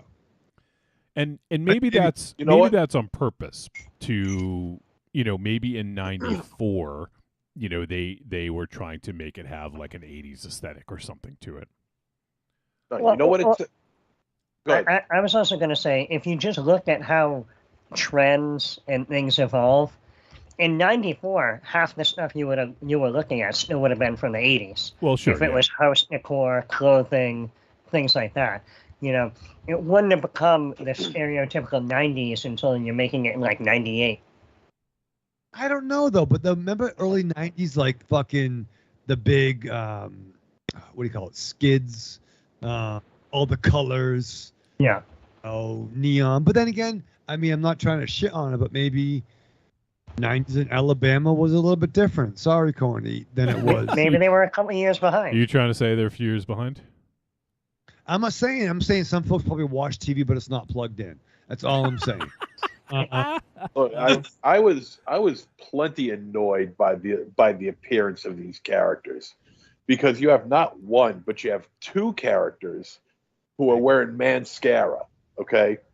And you got one in a wheelchair. Well, they were buddies, though. But come on, because their friends are going to wear matching eyewear. Yeah, maybe. Give me a break. I feel like you got the guy in the wheelchair who's got these dark circles around his eyes. I feel like Lester sort of. I mean, he probably looked up to the other dude, right? Like, yeah. I mean, I think he was just kind of looking for friends. So I think I mean, that's the impression I got, anyways. And I think you had the other guy who was the vaguely gothy alternative guy. So yeah. Which is fair. I mean, I think for some of us, have one friend that grows their hair out, like a friend grows their hair out. You know what I mean? You kind of like you do certain gimmicks. But did you grow your hair out because Aries grew his out? I didn't know Aries when he. No, that was before. We both had long hair when we came together. Ooh, you came together? Again? Me. Yeah. How many times did you do that? I don't know. It was a long time ago. You guys were tight. You guys are tight. You're friends. Yeah. No, I mean, you got the guy in the wheelchair. I mean, he's constantly complaining. Let's just call him Franklin too. Yeah, I was gonna say that's exactly it. It's Franklin Jr. Franklin Jr. He carries around a little knife with him. He's constantly complaining. He's in a wheelchair. He's a big fat guy. I'll say this though. He's a hell of a lot funnier than Franklin. He's far more entertaining than Franklin ever would be. That's a given. There was some scenes in this film in which he was pretty funny in. Yeah. There was some scenes in this movie he was pretty funny in. There's no way these people will be fucking friends. Because Pete was a fucking cock. I mean, this is a small town, to be honest, too. Like, I don't know if it's a fictional town or not. Maybe Corny can let us know since he lives in Alabama. But this is a small town, so you're gonna have some odd friendships, I'd say. Yeah, it did seem a little bit implausible at times that these people were friends, but also we've all been friends with people that like don't necessarily fit our social circle. Yeah. Which is fair. So I could see them all be, and we don't know how Franklin 2 got into the wheelchair. Right. Well, all and apparently it was only temporary because he was getting physical therapy to get out of it. Although what happens at the end, I did Oh find my a little bit God. implausible. Yeah, that I hope that was supposed to be that. See, that's the thing. That brings up another point for me. This movie toes that line between is it like are we supposed to take this all seriously, or is it like poking fun at movies of that era? That was the biggest problem I had with this movie. It really towed that line, and it made it difficult for me to know if I should laugh or if I should like cringe. You know what I mean? Well, like I was going through like 3 different opinions. It was either like a good take on the movie where like I was like, oh, this is really working, or all right, this is like the funny part, and like it's, you know, really goofy. Yeah. But then it kept floating into a weird middle ground where I was like, wait, is this only goofy because they couldn't afford to do the effect, or is this supposed to be a funny part? Yeah. Yeah, that was the most aggravating figure of this movie for me. Is I wasn't sure if it was taken seriously or not. If it was, a comedy, humor hits when you least expect it. And I mean, are you supposed to laugh at this? Is it supposed to be serious? I don't know. It did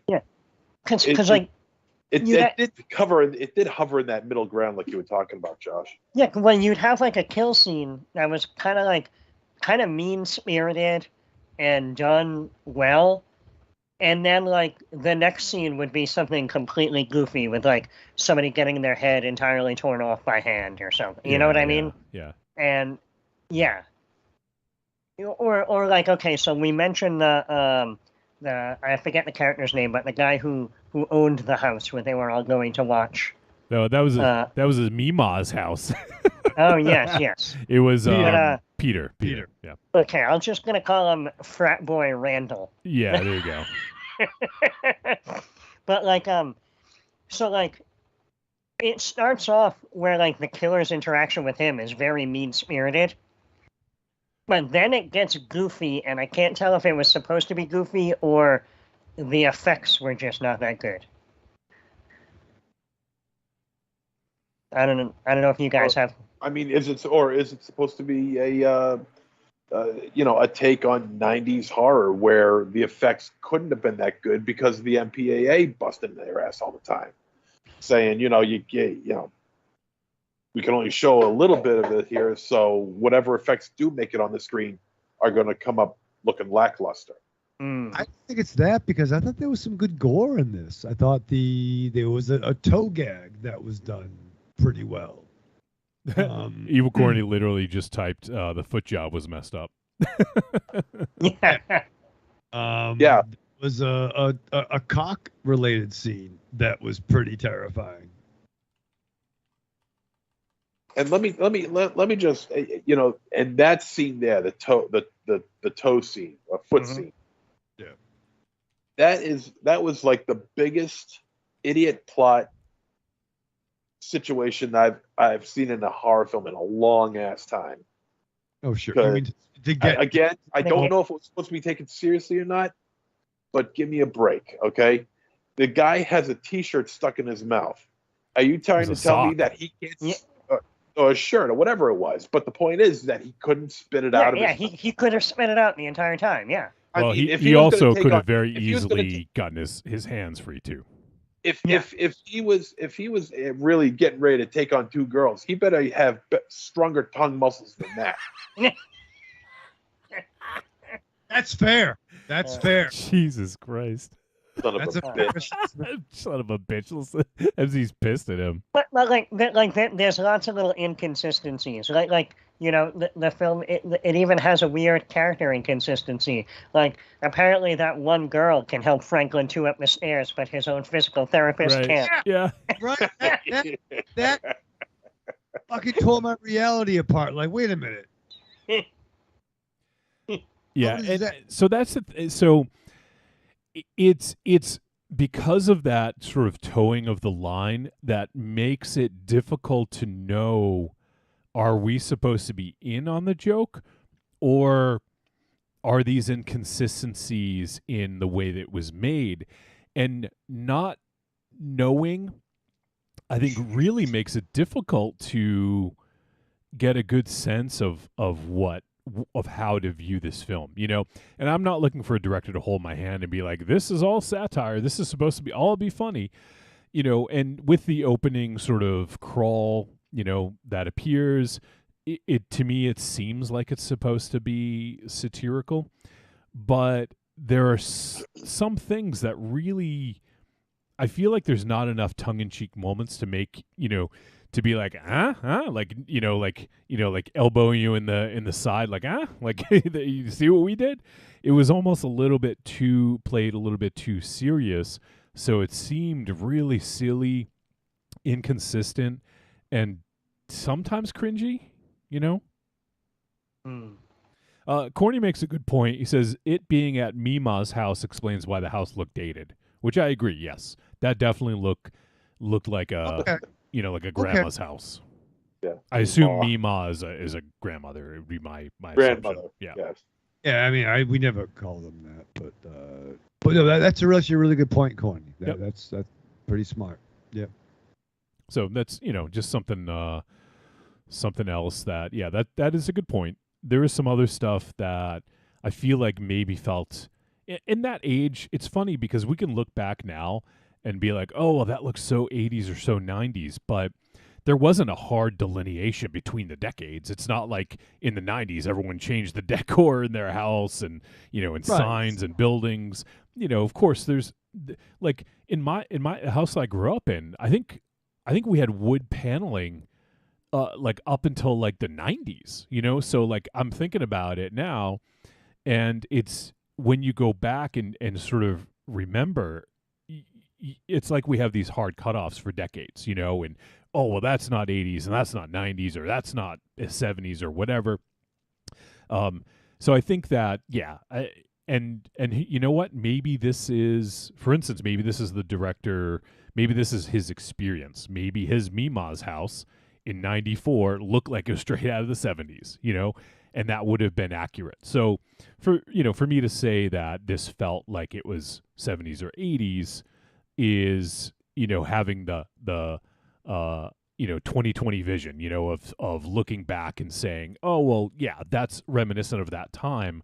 But of course that there was some holdover in future decades, there's probably even fucking a lot of houses nowadays that still have that fucking 70s wood paneling, Well, shit. I mean, my basement downstairs. There you go, I painted it white, but I still got the orange carpeting and the bar layout. It still looks like it was made in the probably the 70s. Yeah. I got wood paneling in my room. There you go. Okay. Chances are it's not going to go anywhere anytime soon. Yeah, that shit's expensive to fucking swap out, right? So that's the thing too. So like, watch this with Marion, and we weren't. I'm gonna say this. This director and creative team made 2 movies, which are 2 more movies that I made. Marion made the comment, they're clearly doing an homage to something that she doesn't have a reference to. You know, so you can get what they're doing. Always being a dick. He's not being a dick, and Parker's not dumb. Stop talking shit about your dogs. Jesus Christ. I love my dog. I know you do, but he's not being a dick. He's being a dog. Doesn't know what broadcasting. Yeah, he doesn't know what podcasting is. I think he does. But all right, somebody else jump in because I got to deal with all this. right, we'll go throw him his baby. Yeah, so that was the most difficult part for me. I actually, so we'll get a little bit more into part 1. I actually thought part 1 was better, and I thought part 1 was very accurate to the era as far as I recall. Like, that felt like a 70s movie to me. And this one, it didn't necessarily feel like a 90s movie. So it's just, I don't know, like, I think everyone else has their own experience with it, and that's just kind of the way I saw it. I actually like I think the first one is a lot better, honestly. Yeah, I definitely agree. I think the first one had a vibe to it Yeah. that just hit the right mark almost. Yep. Agree. I can't remember if it was the beginning of the fifth film. I think it was the fifth. Yeah, the fifth film where they talked about Friday 13th and Halloween and how the first film ended up somewhere in the middle and it got lost, and it gained this cult following, but only by collectors and people who've never actually seen the film.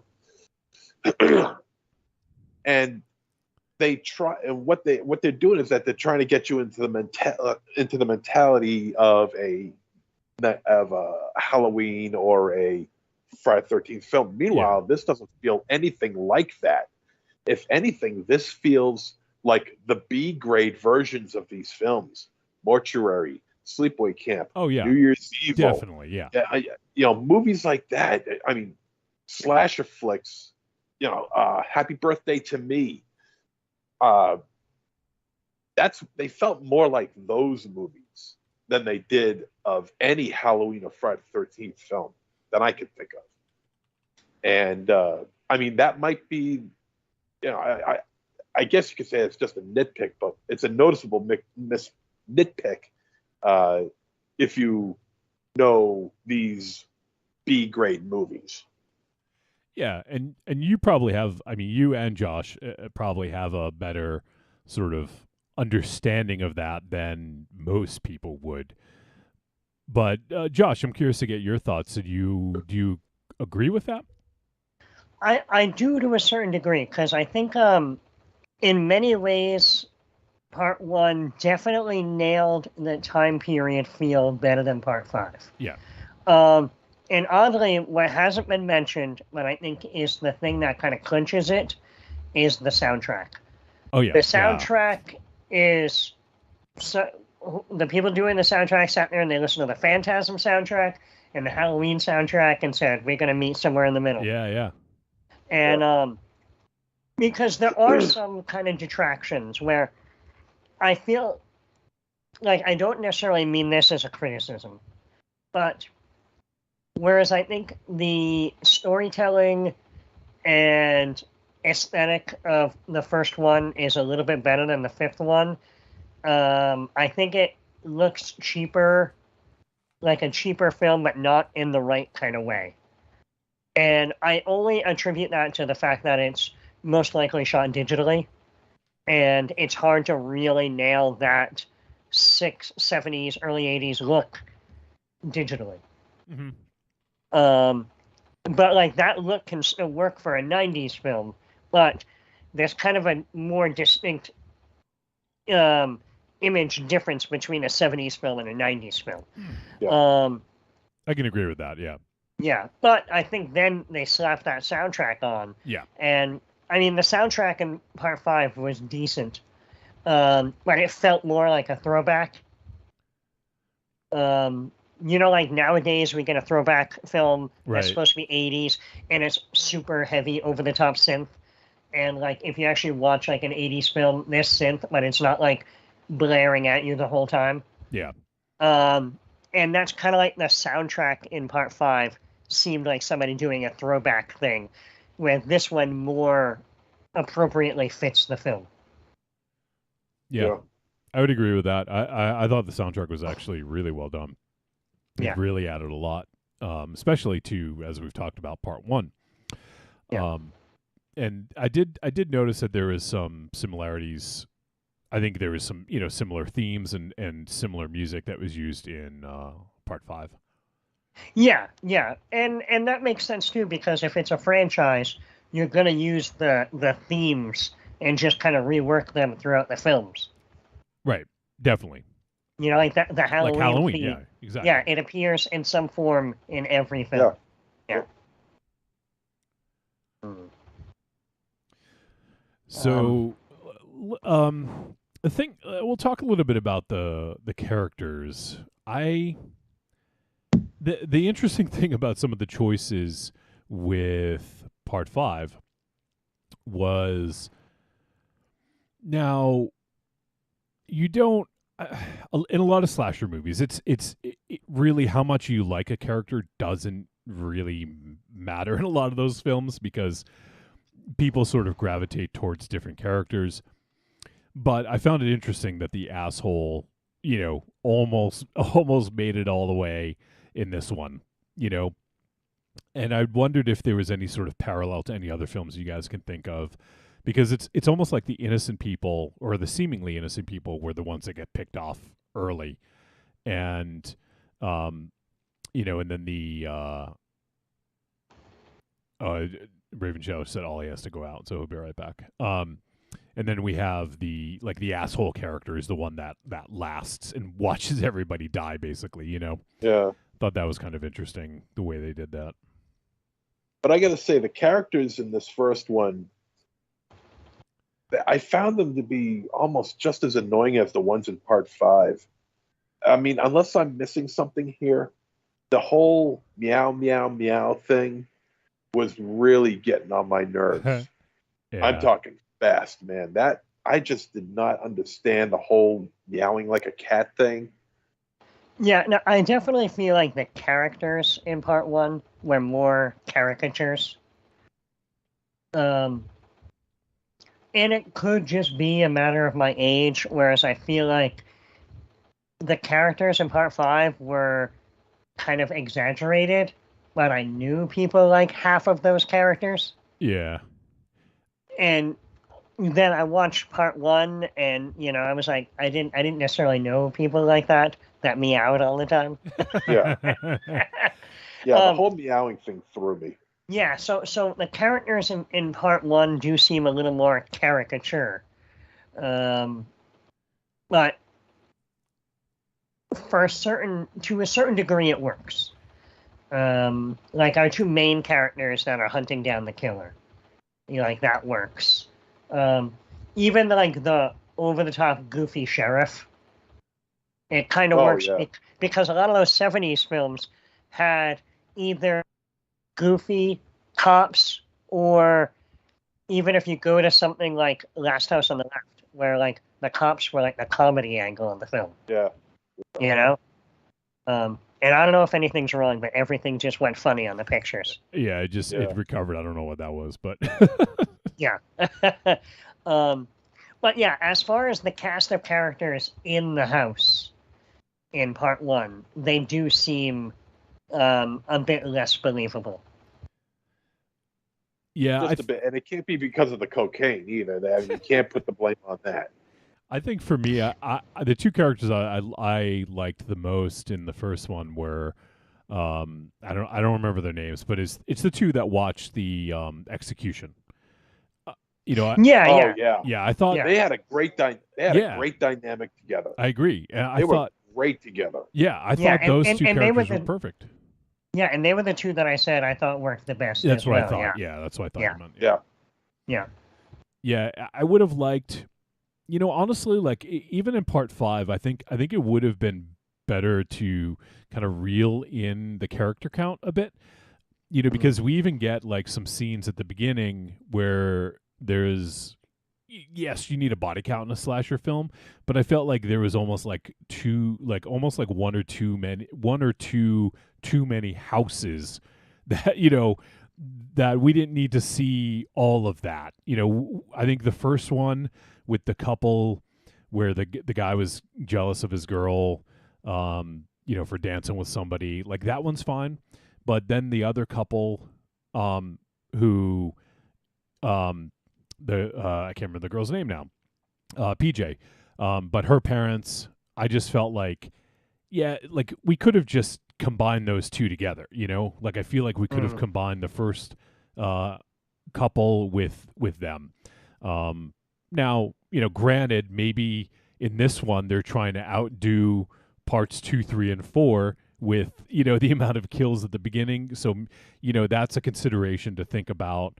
Maybe in part 2 there was 1 kill scene at the beginning, and maybe in part 3 there's 2, whatever, and maybe they're trying to one up themselves. So, that's one of those things where there's a lot of room to accept some of these things that maybe they were trying to do something with that. So, I certainly have some, a lot of sort of, leeway when it comes to that.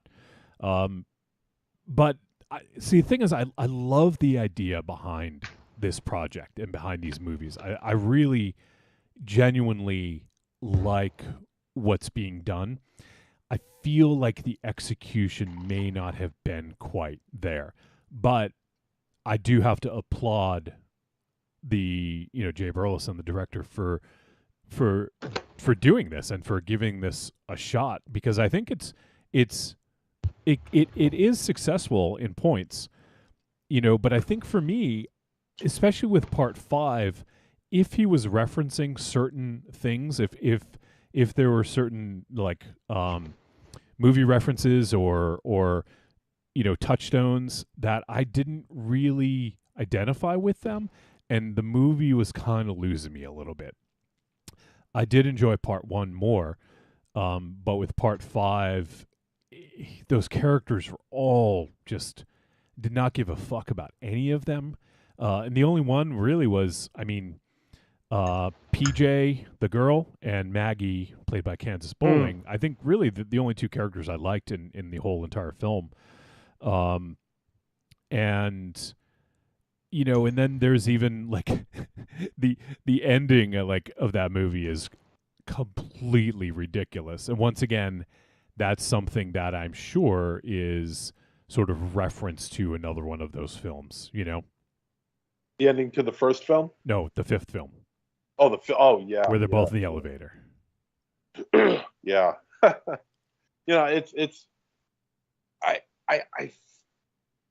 It's just, maybe it's just me, I don't know, but I am not a fan of 90s slashers, okay? And even your most popular one, Scream, which raked in a ton of cash, sequel after sequel after sequel, fans all over the world. I am not one of them. Yeah. With the exception of maybe the first 15 minutes of that first film, the rest of it could go right in the toilet. Same. And I actually don't really like Scream. Yep. I can't think of another slasher film during the 90s in which it achieved that kind of a success. What I'm trying to get at is that when the 90s rolled around, slasher films were basically a dead subgenre, and nobody really cared about them anymore. So production is down, advertisement is down, revenue is down. Meanwhile, the first film, which takes place right at the apex of when the slasher genre just takes off like a fucking rocket, and everything is hitting the right marks for the most part. It's not perfect. It's hitting but it's hitting most of its marks. I think the acting is fairly good, with the exception of the meow meow meow shit. The feeling of that film, though, I think the way it looks is really, really good. Although I don't agree that it sticks with the Friday the 13th Halloween mentality, but more with the B grade slashers, and also the effects were much better, I think, in the first film. They were crude, but they were definitely effective. I enjoyed the hell out of that. And so I think the way we're looking at these films is a reflection on how everybody looked at these films back in the day. Because we weren't all such big fans of the slasher genre in the 90s, but we loved the early 80s. Yeah. Late 70s, early 80s shit. Love that stuff. I think the director knows that and reflected how these films are presented to us from that. Yeah, I think you're onto something, MZ. And, I actually went back. I just looked at, I pulled up a list on Collider of the top 10 90s slashers that weren't Scream. And I'm just going to name a few because I have a hard time just recollecting, which ones.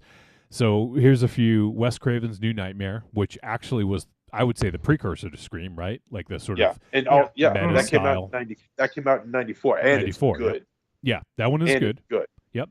And Freddy, they do something different with Freddy. I feel, if I recall correctly, he's more menacing, and more evil. Yeah, he's real. It's a good movie, very underrated. Yeah. So I'm not going to name the ones that came after Scream because I'm actually more interested in the ones that came before.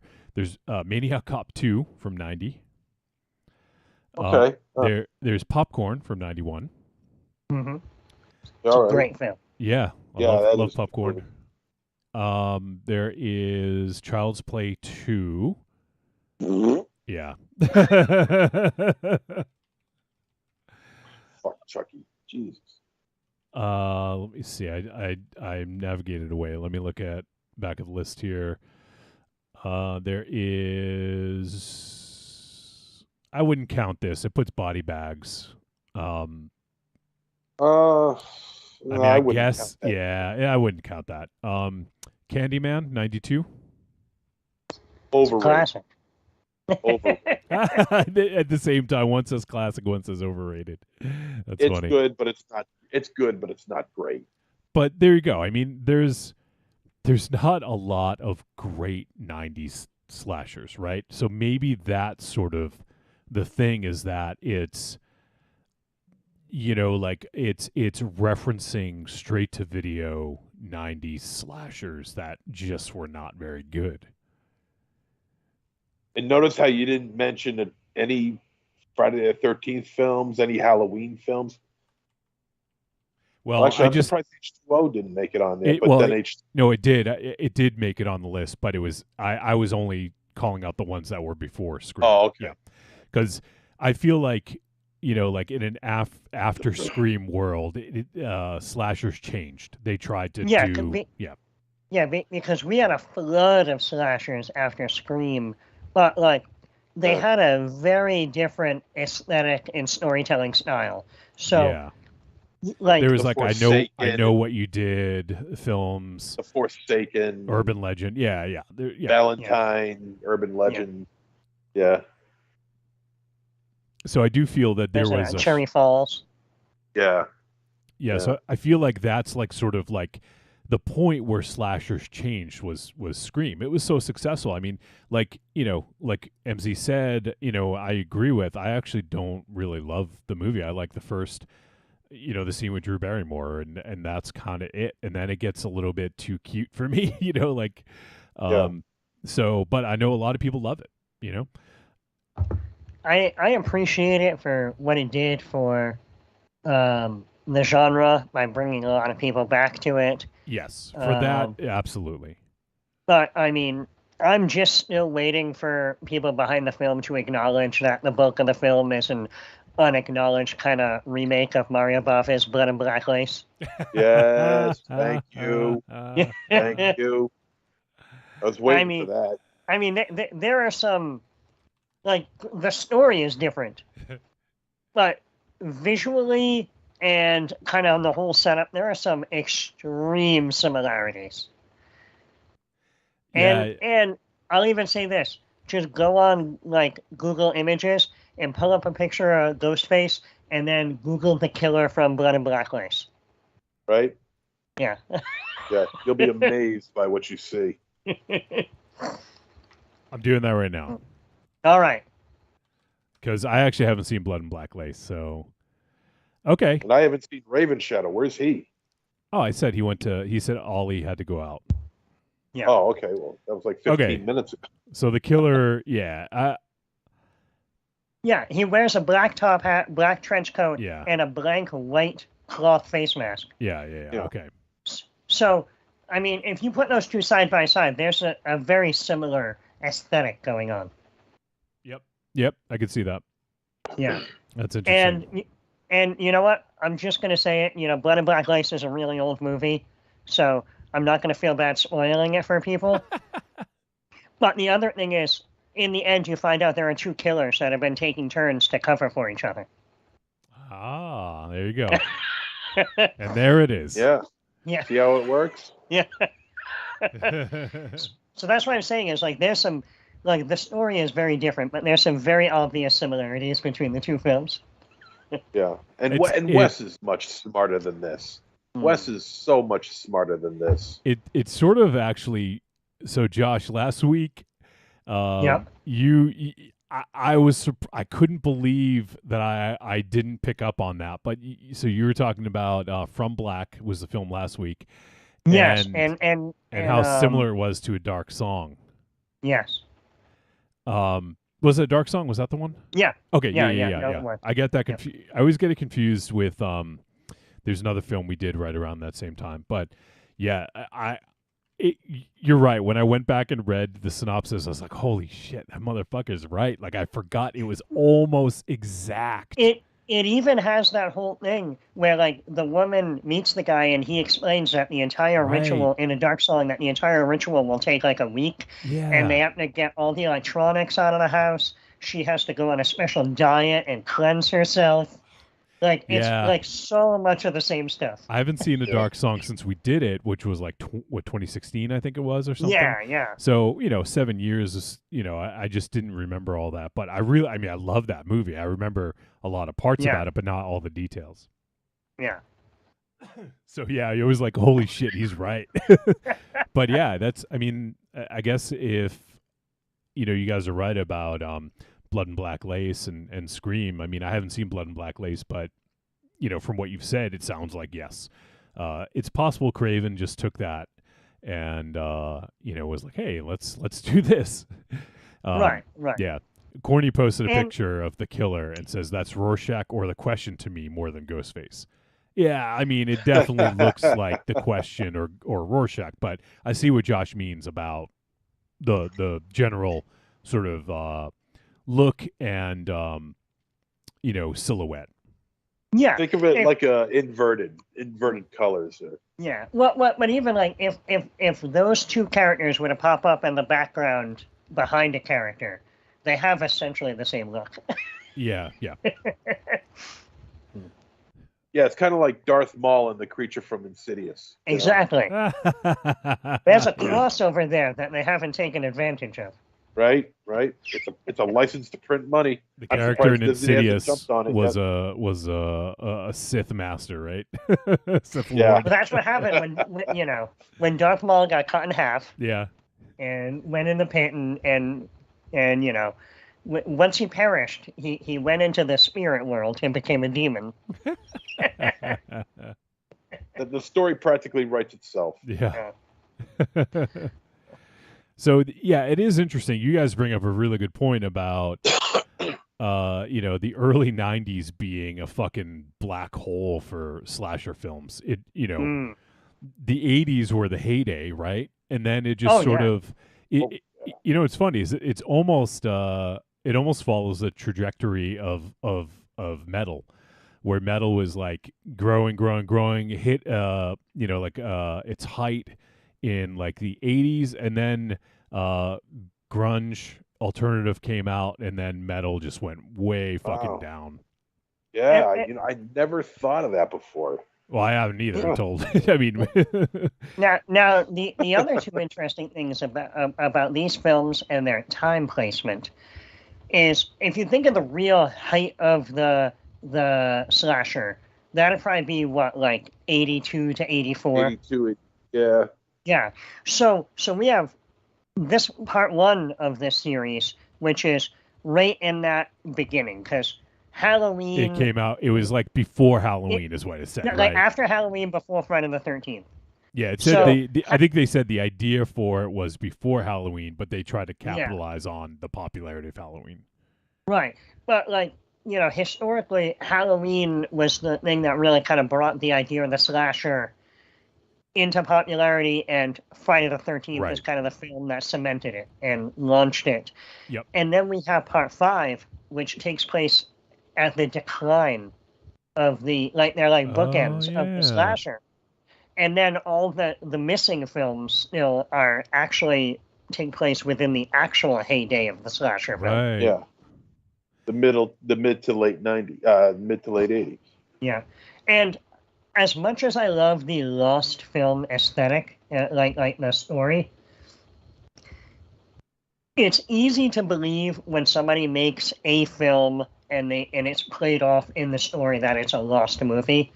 But the concept that there's a 5-film Lost franchise Yeah. doesn't make any sense. Because these films would have had to have been popular enough to keep getting sequels. You're right. Yeah. So there would have to be VHS tapes at least. Right. But also think of it this way.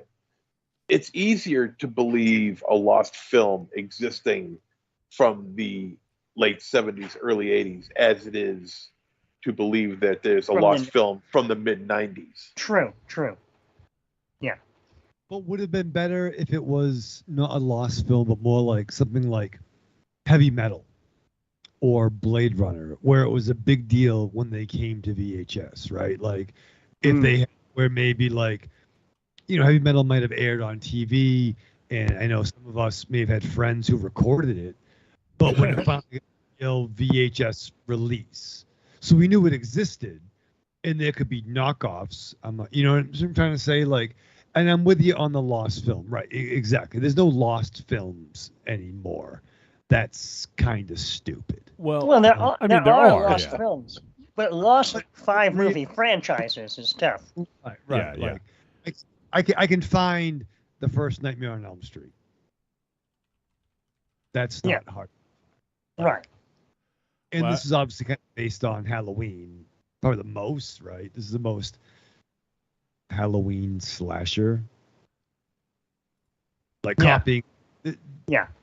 Like for instance, like if London After Midnight was found or something like that, that would be fucking huge, right? Yeah. Shit like that. Right, exactly. Yeah. And like we've had plenty of movies like The Hills Run Red, which was about people that was looking for like a supposed lost slasher film from the 80s. And then we've had films that have come out recently that have been supposedly like, oh, this film, it played at a film festival and everybody went nuts and now the movie's lost. So like, I can totally buy into the concept of a lost film. But I just feel like if a movie was franchised, it had to have had a level of power that would have kind of kept it in circulation in some way. Mm-hmm. Like I agree. Yeah, because even something not as popular as say a Halloween or a Nightmare on Elm Street, like the idea that they're putting out would almost be like if somebody said, "Oh, all the sleepaway camp movies are lost." You know? Yeah. it is a tough sell to say a whole franchise because, like you said, you don't make a sequel if the first one's not popular, right? Or if it doesn't, right? Yeah. So it is sort of an interesting, paradox of like, well, how do you make a part 2, 3, 4, 5 if the first one was lost and never became a hit or whatever? Right. Right, and imagine the incredible luck that this type of a franchise would have to have the first one lost, then the second one lost, that still hasn't even turned up yet. The third and the fourth film that are lost, those haven't even turned up yet, but yet the fifth film has been discovered. Yeah. So, I mean, you want to talk about Poltergeist being the most cursed, unlucky and cursed. I mean, Shudder would have a field trip with this goddamn franchise if it really existed. Would you? I mean, think about it. They'd have a whole documentary series about it. Yeah. I don't know where the went. I don't know. Evil Corner brings up a good point. It says, "What is Raven Shadow talking about? His copy of Casablanca is lost." Oh man! And along with everybody's. Yeah. No one can show Casablanca anywhere anymore until I find that copy. Creepy Girl said, "What did I miss? Just got here. Listening on my way home. You missed almost everything. So you have to go back and listen." We discussed an entire 5-film franchise. Yeah, a lost 5-film franchise. Matter of fact, I just watched a fetish porn film called Assa-Stanka. What? You just watch it now while we're talking about this? Yes, it was a lost film. There's 4 of the sequels that go along with it. But none of them have the heart of the first film. Of course. and also, I made a joke about this movie, but I do have to bring up that this isn't the first film to do the kind of slasher parody, like middle of a franchise thing. And in the late 80s, there was a horror spoof slasher film that came out of the UK, I believe, called Unmasked Part 25. Yes. Yeah. Yeah. In fact, I think that's playing on Tubi right now. Oh, all right.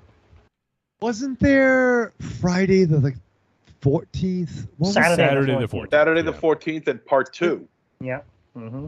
The first one starred 80s. Richard Benjamin. Yeah. The second one had the first one had Richard Benjamin in it. The second one had Jeffrey Tambor as a Dracula. Yep. As a Dracula Raven Shadow. You hear that? Yeah. Yep. Not just a vampire. Yeah, a Dracula. A Dracula. Hey, now I want to suck your balls. Jesus.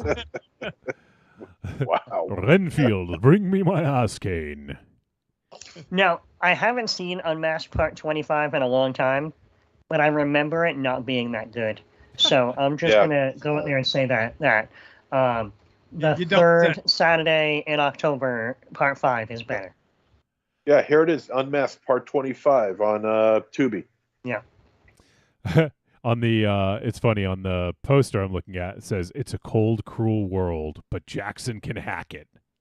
Yeah. Jesus. And the whole concept of the film is that you have this killer named Jackson who is kind of a Jason Voorhees knockoff. Yeah, and he wears a wants hockey mask. He looks like Tiny Yeah. White, actually.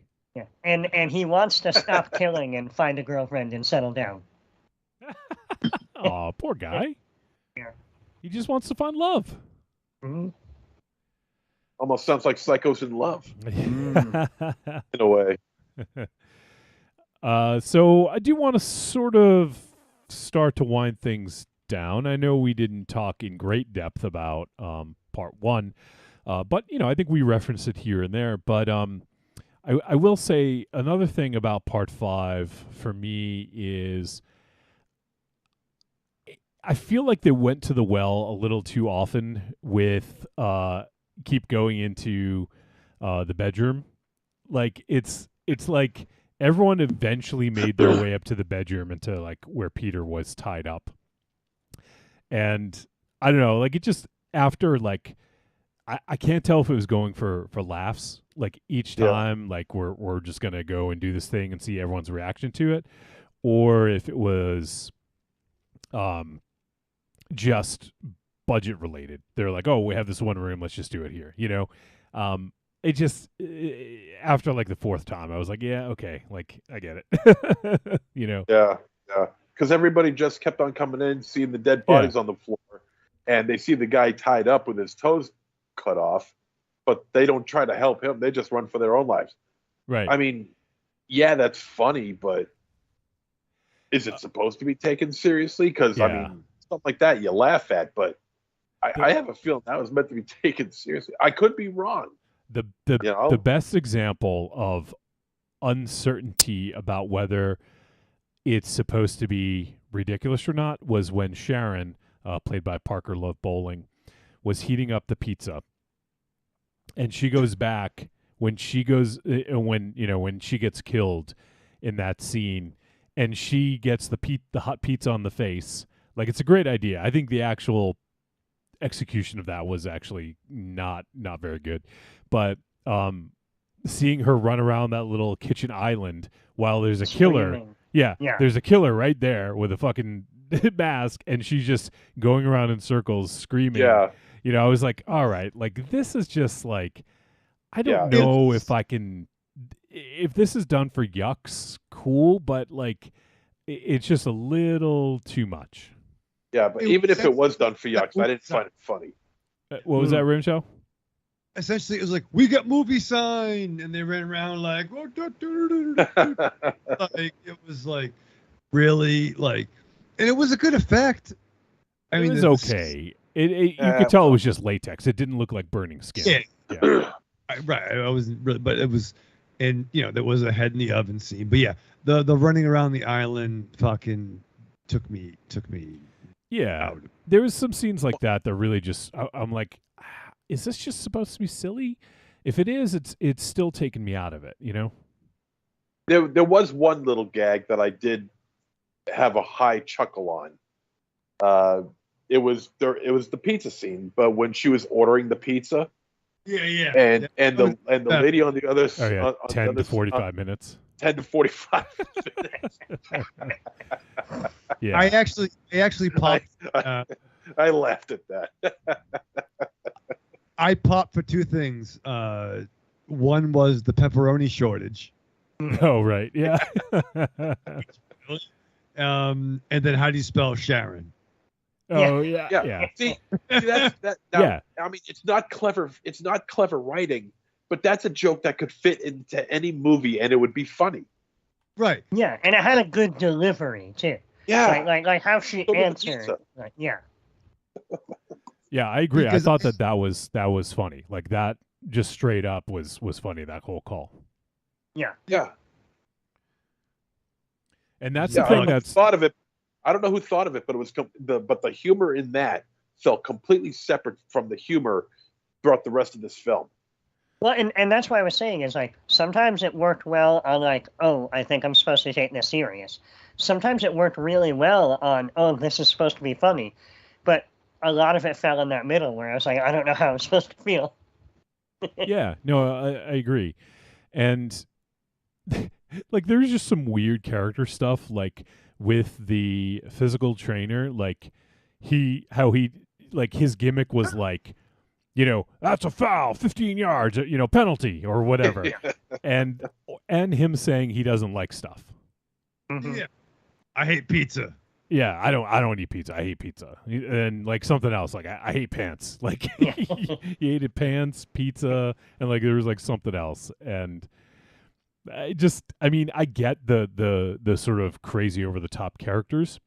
You know, we've seen things like that, but this really, I think, stretches credulity where it's sort of like, are they just acting poorly on purpose, or are they just not good actors? You know, like it really rode that line for me to the point where as a viewer and as someone who is kind of tuned into, you know, we do the podcast, we review a movie every week, like I'm kind of tuned into what films are doing. I really couldn't get a beat on this one. And that's the most frustrating part, because I didn't know whether I was supposed to laugh or cringe, and being in that really awkward middle place just made for a weird viewing experience, you know? Well, that's and like going back to the slash, and I think someone mentioned Sleepaway Camp too. You know what I mean? Like, there's a reason I think why we love some of these movies was we were much younger, the time we saw it. Sure, yeah.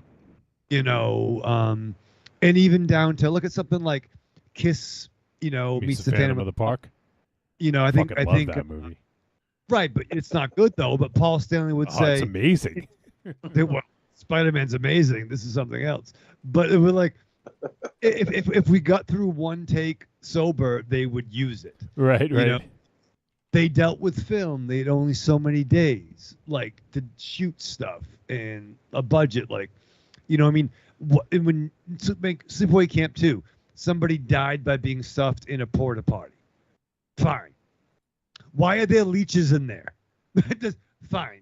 But it was 19 whatever the fuck. And I'm from unpopular opinion. I am not a mark for the Grindhouse for the Tarantino Rodriguez joint. And part of me is because if you're just copying what was done then, I think you lose some of the aesthetic of why maybe we love it. You know what I mean? Like, it's just like if you're just doing a copy of that time frame, great. But there's something about that era that made it real. I mean, yeah, I see what you're saying, but like there's also something to be said for trying to, whether you're spoofing it, like I don't know, like just say for instance like Black Dynamite, you know, in a way it's celebrating it and spoofing it at the same time. But that movie is hugely successful. It's not a horror movie, but it's a hugely successful film. in terms of the humor and the way it's done. That's total exception. Like I think Batman 66 gets a pass because it was the swinging 60s and that was that time frame. Now I think the closest thing to Batman 66 is maybe like The Tick. That's kind of it's similar but not the same. But like right. There's a weird line between homaging, taking to another level, or you just doing the same gimmick. But yeah, I mean, don't get me wrong. I loved Grindhouse. I loved both those films, Sure. Death Proof and Planet Terror. And it's supposed to be kind of campy. Death Proof isn't quite as campy as Planet Terror, but there are definitely, like it's well done. Like they're both really well done. Fair. I'm not saying it's bad. I'm just saying I wasn't the mark that I felt I should have been for it. Sure. I get it. And you didn't. I mean, to be fair, we didn't grow up on that stuff either. We got I it. mean, I did. Well, Raven Shadow. I guarantee Monster Zero did. Yeah. Oh yeah. We just went deeper into the video store than you guys. Yeah, apparently. That's right. But no, we can get it. But it's like what's the? Are you just copying or you redoing? I don't know. Well, it's like, I mean, I don't know. Like, I'm trying to do an example here. Like, Raven Shadow, let's say you start a band. Like, you love Power Man 5000. We've talked about this, with Spider-One and all that. Like, you might do an homage to, like, a Power Man song, right? Because you like him so much. And you're not necessarily relying on the listener having that perspective that you have. You're just doing something that you love and that you want to sort of pay homage to, right? And I would take it one step further, where like I would use Steel Panther as an example. Okay, as good or bad, or But that's also parody. So that is, that borders on parody too. So it borders, but those dudes also, that's their gimmick, and they're actually and they're good musicians. And there's some guys that Michael Starr is pushing 60 at this point. But right, that's in their yes, and I'm with that. But if it's a light to light copy, that's where I struggle. Okay, so what you're saying is if they're trying to capture the spirit of what was done, but in an ages past, 70s, 80s, 90s, whatever, but doing it as if it is a serious take on it, as if it was found from that era, like that, you have a little trouble with that. It's hard. I think if it's too on the nose. Except there's a reason why we love certain stuff. And once again, I'm not saying it's bad, but I'm just saying for me, for what I get out of it. And I totally dig what this movie, this director and creative team has done. But if it's too on the nose, like I would love to see what they would do with this idea, but more modern. Like, what if it was part 7? Like, what if? Yeah, it could be like a third Saturday in October part like 9 or something like that, from like, the early 2000s or 2010s. Like, I mean, and maybe everyone on the panel, so to speak. Like, what if like Jason Voorhees goes to cut the phone lines, but everyone has cell phones? Right. So it's like he didn't progress, but they have. They have, right? You know what I'm saying? Like, that could be, and not to be an armchair director. Yeah. But like, this dude hit the shit. Like, he knows it. But what are you showing us that's different that we couldn't watch by watching? I mean, I can certainly get behind that, because we are seeing. We're not seeing anything that hasn't been done before, and that's not a bad thing, Sure. There's nothing wrong with not everything is going to be, not everything can be original. Like, there's so many copies and facsimiles of things out there nowadays that, you do the best you can and put out something that you feel emotionally connected to. And really, I think that's sort of what the best you can do. But yeah, I think if there was something maybe a bit more novel or unique about this that would have made it stick out a bit more than it did. And I think that's, it's fine. I actually think, as I mentioned, I think I like part one better. And I feel like part one actually is like just generally a better movie. Like there's just better overall. I think that there's better performances. It looks better. I feel like it's written better. But with part 5, it could be just those like references and touchstones that we're not really identifying with as well, because maybe we're talking about like early 90s was not a good time for slashers, and so if you're like copying that era, then yeah, maybe you don't have a lot of strong stuff to build off of. Well, is there anything else you guys want to bring up about either of these films? I know we kind of glossed over one a little bit, so I want to make sure if there's anything you guys want to bring up that we get a chance before we head to the verdict. Yeah, the thing I'll bring up, and this, we brought it up a little bit with part 5, but I feel like this is stronger for part 1. And that is the art direction and set design. Yeah, I agree, yeah. Because for making period pieces, I feel like they did a really good job of finding period appropriate clothing, automobiles, like decor, especially part 1. Like who'd have thought there were that, somebody could rope together that many older vehicles? Yeah. Well, you know what? When I was watching that, I paid very close attention to the cars and the trucks and all. Yeah. And I noticed that, okay, it's 1980, 1981, whatever. And look at how tricked out all these cars are. I'm sure they were certainly tricked out way back then. And look how pristine they look too. Not, there might have been one or two that looked shaggy, that looked raggedy, that looked aged, that looked like it hasn't been refurbished in any way, shape, or form. But about 98% of the cars in this movie, they were well taken care of. Pristine paint jobs, tricked out rims. Yeah. I mean, so I mean that's it's not a nitpick. It's just an observation. Right. We have. Oh, go ahead, Josh. I was going to say there were very few things that I could look at and go, yeah, I don't think that fits the time period. Like the only one thing that really stood out was in part 5, the scene where he's grooving to the music. That was a modern turntable. Oh, you would know for sure. So you would know that. Yeah, but I mean, a lot of the stuff. Even occasionally, I'd see something and I'd do a quick Google and I'd be like, "Oh, it was around then."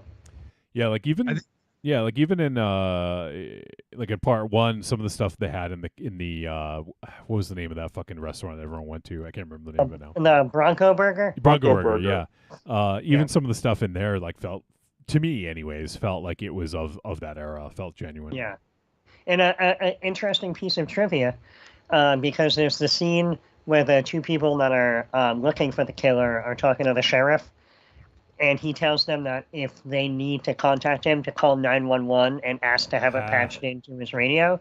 Yeah. And that stood out to me, and I was like, was 911 that widely available back then? So I did a Google search. Alabama was the first state to implement 911, and they implemented it in 1968. Wow. Oh, no shit. Yeah. That's pretty crazy, yeah. Yeah. Points for them for getting that one. So I was like, all right, I was wrong on that. It just sounded odd to me for the time period, but nope. Yeah. By the way, no one has mentioned yet, but Lou Temple was in part 1. Oh yeah, and with nothing to do. Yeah. Yeah. Exactly. He was literally left home alone by himself. Yeah. Yeah, that kind of ruined the mystique of this film for me because, I mean, Lou Temple, he's been in a ton of shit. Yeah, even just, just Kansas walking Bowling dead alone. could get away with it. Kansas Bowling can get away with it. I mean, you could walk by her in a crowd and you would never notice it. But Lou Temple, I noticed it was him, and I'm like, yeah, he's got the facial features, the facial hair. That's definitely Lou Temple. And sure enough, when I saw his name pop up, I'm like, yep, there he is. The dad. Yeah. Yeah. I popped. I'm like, oh, I know that fucking dude. Yeah, you know him from Walking Dead, I'm sure, right? Yeah, and probably a bunch of motherfucking shit. But yeah, couple Rob Zombie flicks. Yep. Yeah, he's great. He's great. And was I the only one that was kind of weirded out by the age discrepancy between the Bronco Burger waitress and the old dude going skinny dipping? I think I hated the 70s friends more than I hated the fucking 90s friends. And that's a bold statement. Yeah. Because I hated those. You're supposed to. At least I liked the girls. Not just from like they were attractive. Yeah. They were at least not complete Well, D-bags. I agree. Yeah, I agree with that. The chick dancing in the fucking 70s sucks. In the pajamas? Yeah. Fuck. Dylan, Dalton, whatever the fuck. Yeah, Denver. The last dinosaur. She sucked. There was one other thing. I gotta say, I was not a fan of the mask either, of the killer, Jackarai's mask. Like, I kind of liked it. I'm a bit on the show. I'm a bit on the fence about it. it's not really iconic, like It's too busy. It's too busy. There's too much going on. Yeah, and that's fine. Like that's not really what bothers me so much as it's and I know if you see part 1, you see sort of like when he put like that for a while he doesn't have it and then he has it. But I don't know. There's just something about it. Like when you see Michael Myers, like just that. I know how you feel about Michael Myers, MZ, but you gotta admit it's a pretty fucking cool mask for like for a killer. And same thing with Jason, like just having a kind of faceless hockey mask, and sure, you can't always have an iconic look. I mean, you have to sort of sometimes just settle for something, but I don't know. There's something that didn't really do it for me with the mask. I just felt it was too busy. It was also just one of those plastic pull on kids masks with the elastic strap behind your head. So I mean, if he was ever in a struggle, that thing could fly off in an instant. So it was kind of not really well suited for the job that he was trying to do. And again, I just felt it was too busy, too much markings going on, too many colors going on. It wasn't aesthetically pleasing to the eye. It was more annoying than anything. But I think that added to the suit at least made it a little bit different. And I think truly the only time we saw the rise of a costume was in the Jason Voorhees character, where he went from, the mom to the potato sack to the fucking, hockey. Right. There's an evolution there. Yeah. As opposed to like, I'm sorry. I'm not a Michael Myers mark, but it's a great look. It is a great look. So I just dropped a picture into the chat, into our messages. Oh, okay. And the mask reminded me of an actual like late 70s, early 80s Halloween mask that I actually had as a kid. Yeah, so you're right. Like that actually, it did remind me of something else, and I'm sure that's what it was supposed to be. Because I did think of that as well when I saw it. I was like, oh, that reminds me of that. But yeah, like that's cool that you bring that up, and I wonder if that is sort of the inspiration behind it. Remember the costumes in a box? Yeah, it was one of those. Yeah. Where it had like the plastic mask with the elastic and the smock. The plastic Yeah. Good old costume in a box. Yeah. It's kind of like Dick and I in a think it was box. like one of the Ben Cooper ones or something. You know? Yeah. Yeah. So. All right, so I think we can probably head to the verdict on this. We'll just do. I mean, we can do different verdicts for the films. I think so. We'll do for each one. But yeah, let's do that and get the final verdict on these films. Trick or treat, baby. I wonder if people would say you're a trick or a treat. Trick or treat, motherfucker. All right, it is verdict time. We're going to let you know whether the third Saturday in October, Part 5, and the third Saturday in October, Part 1, are tricks or treats. Let's start with Monster Zero. Let's start with Part 5. I'm going to make this real short and sweet. I hated the characters, hated the look of the characters. I couldn't tell if I was supposed to be laughing or not. Because I mean they got the subject matter and they're treating it like it's supposed to be serious, but there's so much humor going on in it. I can't tell if it's supposed to be a comedy or not, and I don't know if the joke's on us or if the joke's on the director. But it was really confusing to me and really aggravating. The gore was okay, not great. But like I said before, I think that's indicative of how films back in the 90s were treated then. So, but overall, it's not terrible. It's not the worst thing I've seen. So I'm going to give that a tepid treat. The first film is much better. I'm giving that a treat, although it does have its flaws. Some deal with what I just mentioned from Part 5. I think the idea of having Lou Temple in the film kind of hurts it a little bit, hurts the mystique that it was trying to grow, because everybody knows who Lou Temple is. He's a name, so that kind of destroys it just a little bit. Lost film and yeah, because a lost film with a name actor. Come on. So, but the effects here are much better. They're good. Again, indicative of the time. Back in the early 80s, special effects were all over the place, and they were done really, really well, just like they were here. Not perfect, but very well. The humor here is, again, the same as in Part 5, although I will say this, the scene with the telephone call for the pizza just made me laugh out loud. That was hysterical. A better soundtrack, a better ending. And if there are more of these, and judging by the popularity of these films, they very well could be. Don't know. But this is a treat, but not a full-fledged treat. But this is much better than the fifth film. All right. How about Arkham Josh? So, you know what? I'm just going to talk about the two films together, because I feel like they're supposed to be viewed as like a package.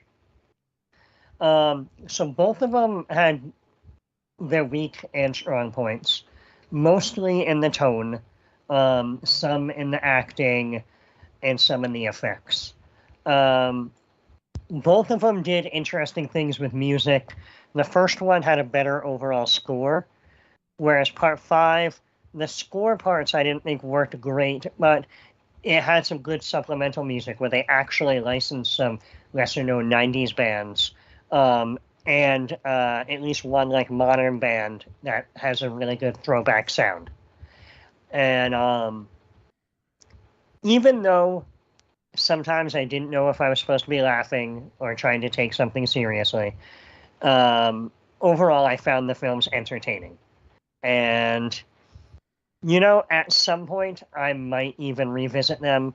And if they did decide to make, parts 2 through 4, I would probably watch those as well.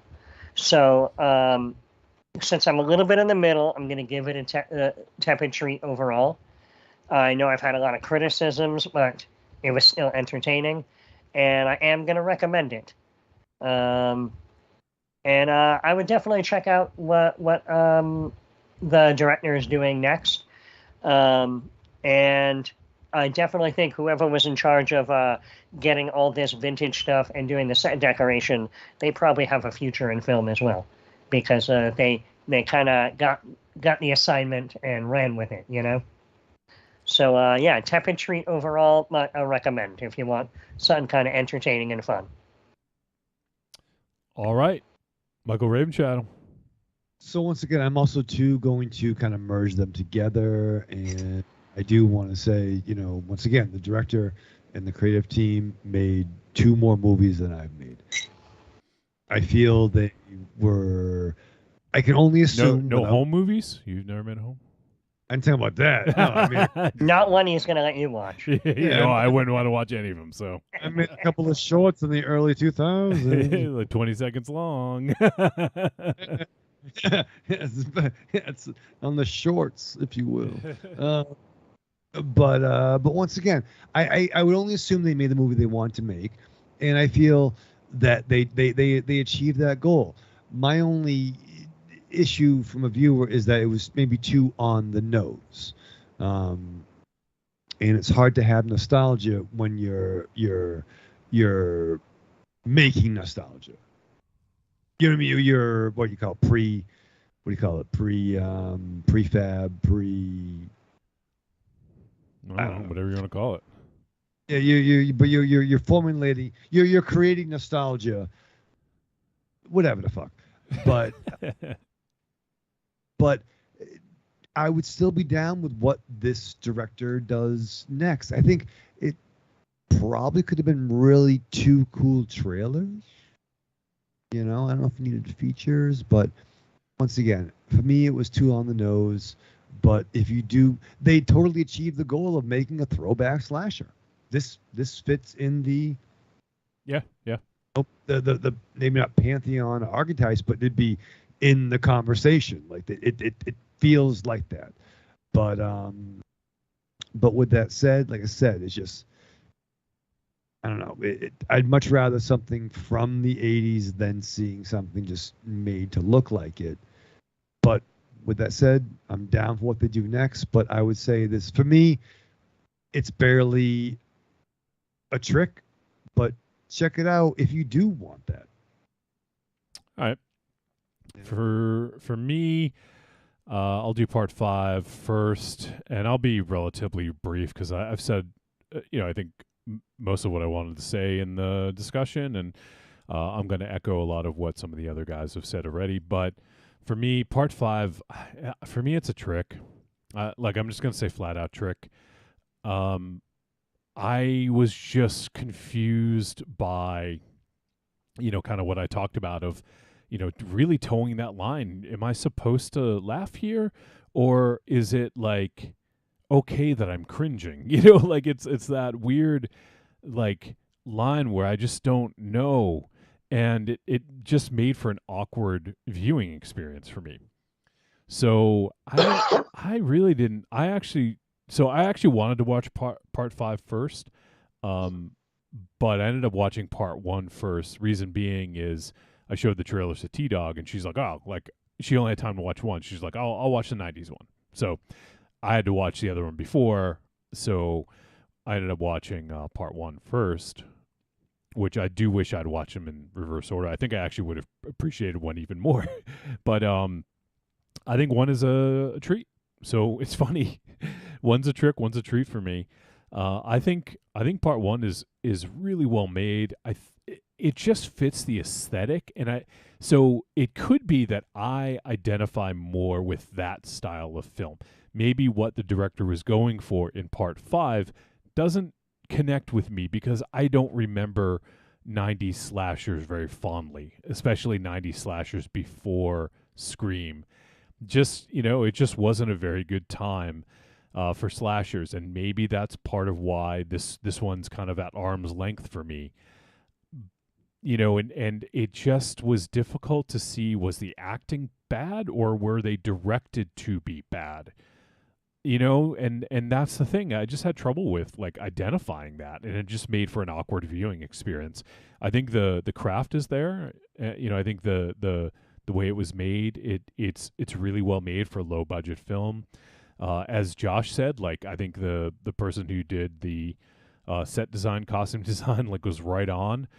So there's a lot of good in it, despite me calling 5 a trick. But for part 1, treat, I just liked the characters better, especially the 2. It's really the 2 that I talked about. The 2 who were at the execution. Really liked the sort of dynamic and interplay. And what's that? No, I mean maybe I was away for a little bit. Yeah, we haven't talked about them and the first and last name gimmick. Oh, yeah. Well, we didn't talk about that, but we did talk about those characters. Okay, sorry. So yeah, I think it's when you were walking Ollie, but yeah. I mean, I guess your mileage may vary, but for me, I thought part 1 was good, and part 5 just didn't connect with me. So. I mean, if you like the 70s aesthetic, if you like 70s slashers, check out part 1. If you identify better with 90s, late 80s, early 90s slashers, then give part 5 a watch. And if you like one, you'll probably like the other. Probably. But in my case, I didn't. I liked one and I didn't like the other.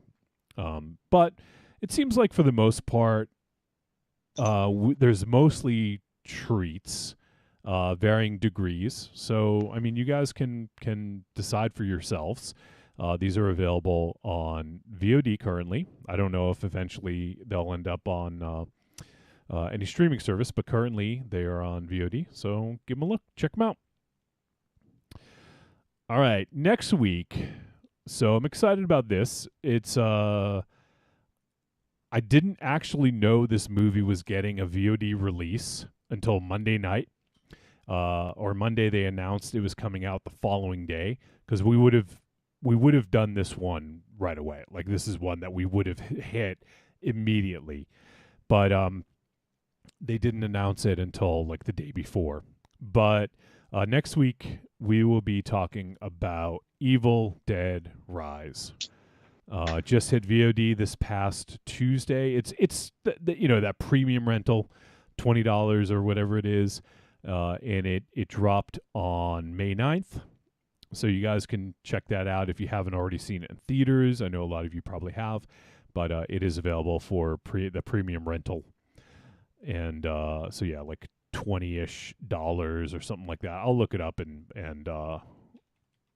yeah. So let's see, Evil Dead Rise. I'm looking just on Amazon right now. Yeah, $20 to rent. And the 4K Ultra, Blu-ray, digital, that whole thing is coming out on June 27th. So if you like physical, June 27th. But if you want to just rent it, you can go ahead and do that for $20 right now. So we'll be talking about that next week. I'd love to get some thoughts. I know the Evil Dead, speaking of franchises, the Evil Dead franchise is one that's near and dear to a lot of us. So we will probably have some thoughts about the whole franchise as a whole. So if you guys have thoughts, opinions you want to share, feel free to reach out, podcast@trickortreatradio.com. Leave your thoughts about Evil Dead as a whole or about Evil Dead Rise specifically. And I was going to interject. Obviously, I'll call in and give you guys my thoughts. Mm-hmm. But if you're really dying to hear what I think about it, I've occasionally been doing a podcast with my friend Rick. Whoa, Josh. What about this exclusivity agreement that we have? That deal expired last year. Oh, shit. You didn't re-up it. We've done 3 episodes. It's called Misfits of Horror. And if you just Google it, I'm sure you'll find it. But episode 3 that we just did is about Evil Dead Rise and Renfield. Both of which I projected preview screenings of both of those films a few weeks ago during the Ivy Film Fest. So I'm looking. You know what? I feel like an asshole, Josh, because I didn't even know about this. First of all, and then second of all, I didn't have you promote it at the top of the show. So now I feel like a jerk. But don't worry about it. I'm promoting it now. Misfits of Horror. Is it people can find it just on normal podcast. That's what I think. I think so. I think Rick is the one in charge of all the of that end. And I think I know Rick. Yeah, he used to do the film fest at Rock and Shock with me. Yeah. Okay. Yeah. Yeah.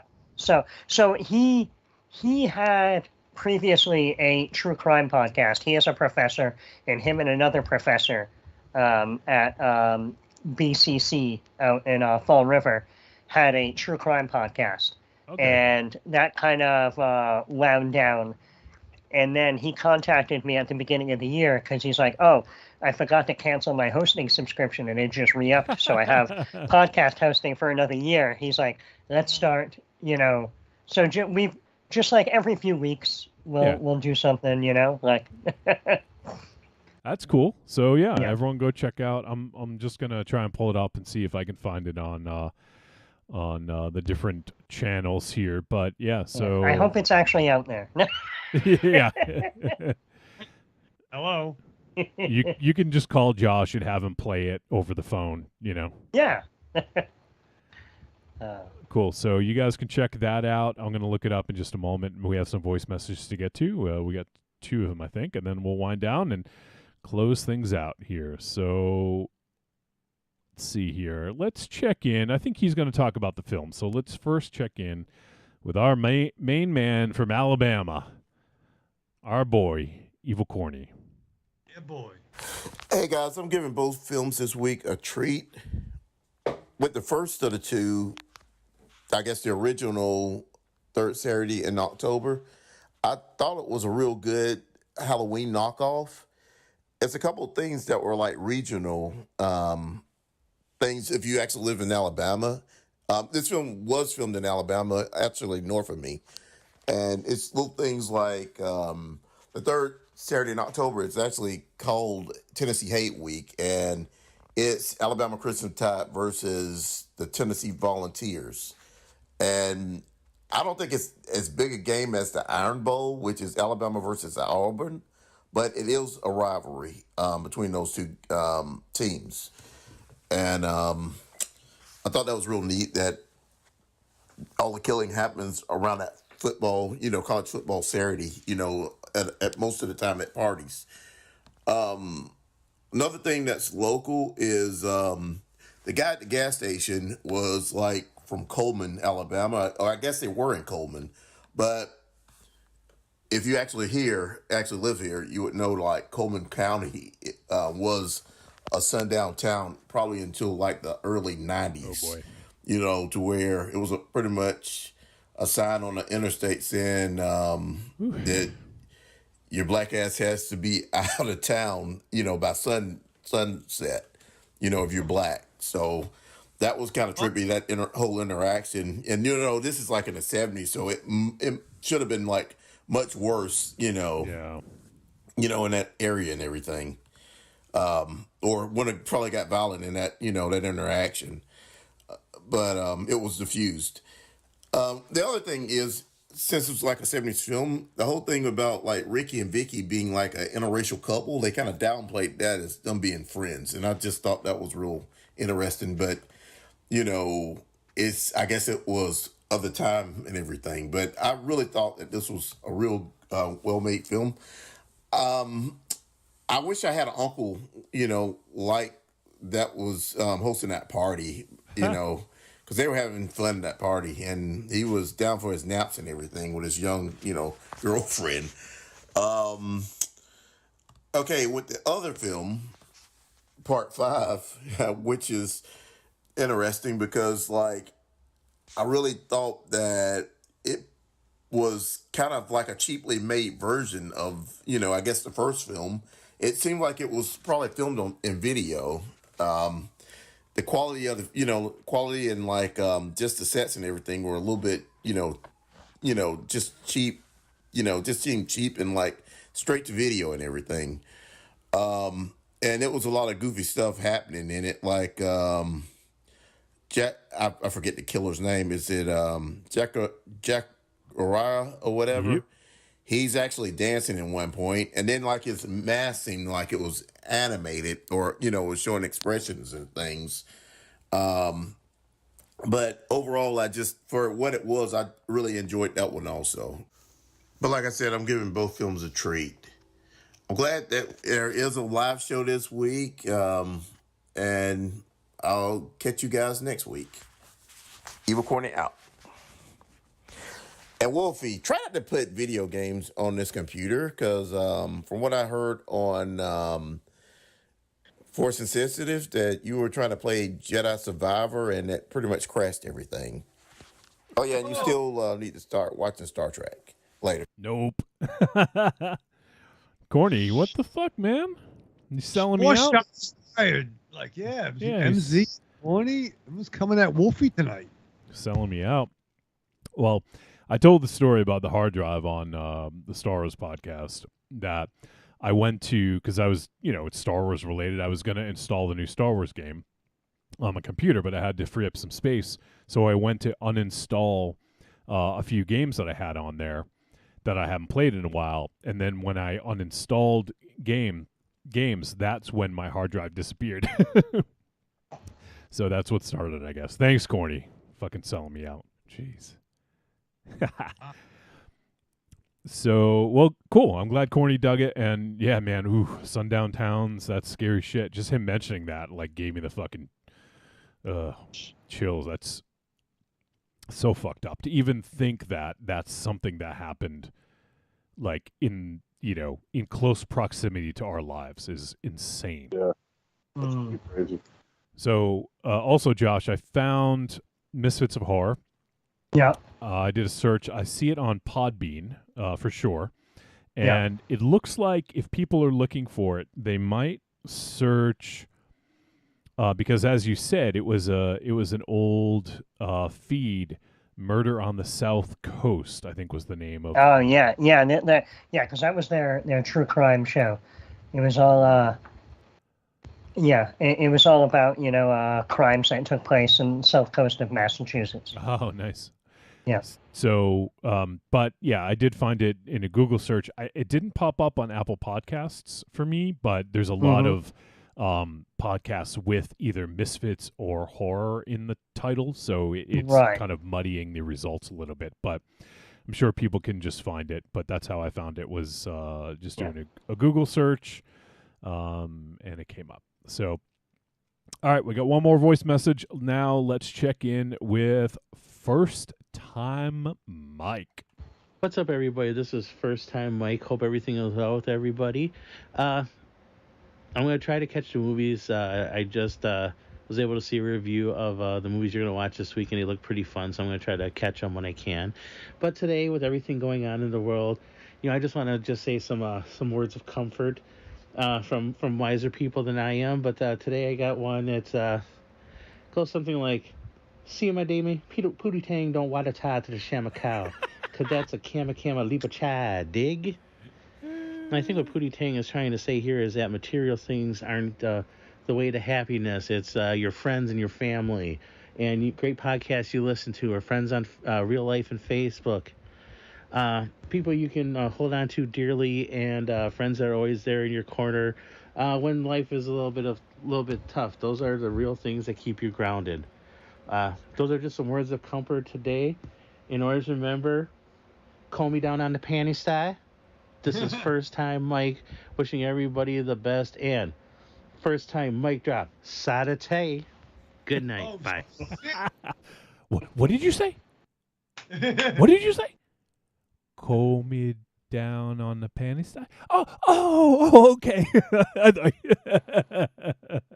Man, I want to slap this penny on the Runicon, baby. I mean, we could all use words of comfort from Pootie Tang, from the poet laureate Pootie Tang. Pootie Tang! Pootie Tang, he did it again. Pootie did it again. His new single. Yeah. So if we've talked about the movie before, but if you haven't seen Pootie Tang, you're fucking missing out. You gotta watch it. It'll make your life better. Yeah, it will. It'll make your life better too. Yeah, it's hot. It's hot too. Shut up. Fuck, it's so good. All right, we're gonna wrap up. We're running long here. We had 2 movies to talk about. MZ's gonna turn to a fucking plumpkin. I mean a pumpkin. Okay. Let me check in the chat rooms real quick. Angry Townsman says, "Ooh, can't wait to hear you guys' thoughts on Evil Dead Rise." And he also mentions Josh. I see the podcast listed on Podbean, but it does not come up in a search in the Downcast app. So it's possible maybe it's just only on Podbean. Corny says, "You're welcome, Wolfie, son of a bitch." And he said, "I'm seeing Evil Dead on Monday." Cool. Definitely let us know your thoughts, Corny, Angry as well. If you want to send in your thoughts, would love to hear from you guys. Yeah, I'm looking forward to it. I've heard some good things, and obviously a big fan of the Evil Dead films. This one's directed by Lee Cronin, and I actually don't know. He did the film Hole in the Ground. That got some praise. He did a segment in Minutes Past Midnight. And he's done mostly shorts, which is interesting. This is like his second feature, I believe. Just kind of crazy to go from doing that to Evil Dead Rise. But yeah, there you go. He also did he did 2 episodes in 50 States of Fright, which I believe was produced by Sam Raimi. If I'm not I think you're right. Yeah, so I guess maybe that's the connection that they made. So. All right, next week, Evil Dead Rise. Check it out. Let us know what you think. And we'd love to hear from you guys. So, Josh, we appreciate you coming on short notice once again. But yeah, thanks for inviting me. Next time, we will make sure we mention Misfits of Horror earlier in the show, because I want everyone to check that out. But there you go. If you guys want to check out Josh. Right. I'm sure everybody listens all the way to the end. Yeah, right. According to our stats, well, actually, we do have a pretty good amount of people that listen to the whole thing, but yeah, not everyone. Only important people listen all the way to the end. Right, of course. So, and if they didn't listen, they won't hear me call them unimportant. Right. So if you're listening to this, you're important. You matter. So, Josh, anything else you want to bring up or mention or promote? You got any films coming out? You're a director now? Like, what else you got up your sleeve? No, not a director. No films. It's we're coming up on summer, so I'm not going to have any projection jobs, and it's just going to be a whole lot of processing and selling records and other goods. And crawling around in crawl spaces and storage units. And yeah, that's half the fun, right? Yeah, exactly. Yeah. Cool. Well, everyone check out Discogs/user/JGravel if you want to check out some of Josh's vinyl for sale, or you can just look for J Gravel on Discogs, or go to one of his shows, one of his live shows, and see him in person. Say hey. And also check out his podcast, Misfits of Horror with Rick. And if you want to know where I'll be set up, you can find me on social media and ask me, and I will let you know. There you go. You can also shout out your car window when you're in fucking Rhode Island, because Rhode Island's so small that Josh will just hear you.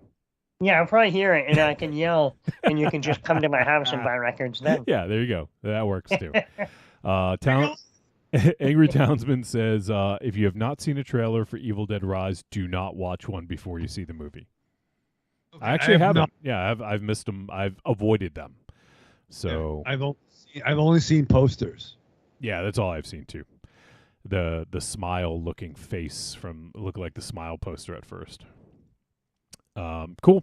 All right, let's go around and say goodbye to everyone else, starting with MZ. Arrivederci, douchebags. And is Josh one of those douchebags? Jeez. Absolutely not. He's douche-free. Douche-free. All right, Raven Shadow. All right, Josh, love you, Bay. Love you too. Fast, love hard, survive with your mask on. Bay, like, are you like Smoke Bay? Raven Shadow? Is that? You know Salt Bay? Are you familiar with Salt Bay? No. Oh, okay. Well, yeah, I'm not surprised. I mean, is that like saltpeter? No. He's a meme, Salt Bay. It's a guy doing this with the salt over like his food. You've probably seen it a million times and just don't know. But anyways, like put salt in your eyes. All right, so Josh, I love you, boo. All right, so that is going to do it. We appreciate you guys tuning in. Once again, if you guys want to support the show, as I mentioned, there's a few ways you can do so. You can go to patreon.trickortreatradio.com. You can join for as little as $2 a month. You can go to trickortreatradio.com, use our Amazon link. You can buy stuff in the store. Or if you want, you can donate paypal.me/trickortreatradio to help us recoup for the fucking hard drive issue last week and the video card the 2 weeks before. But there you go. We appreciate you guys tuning in. Thanks so much. And next week, we'll be back with episode 564. We'll be talking about Evil Dead Rise. We will see you then.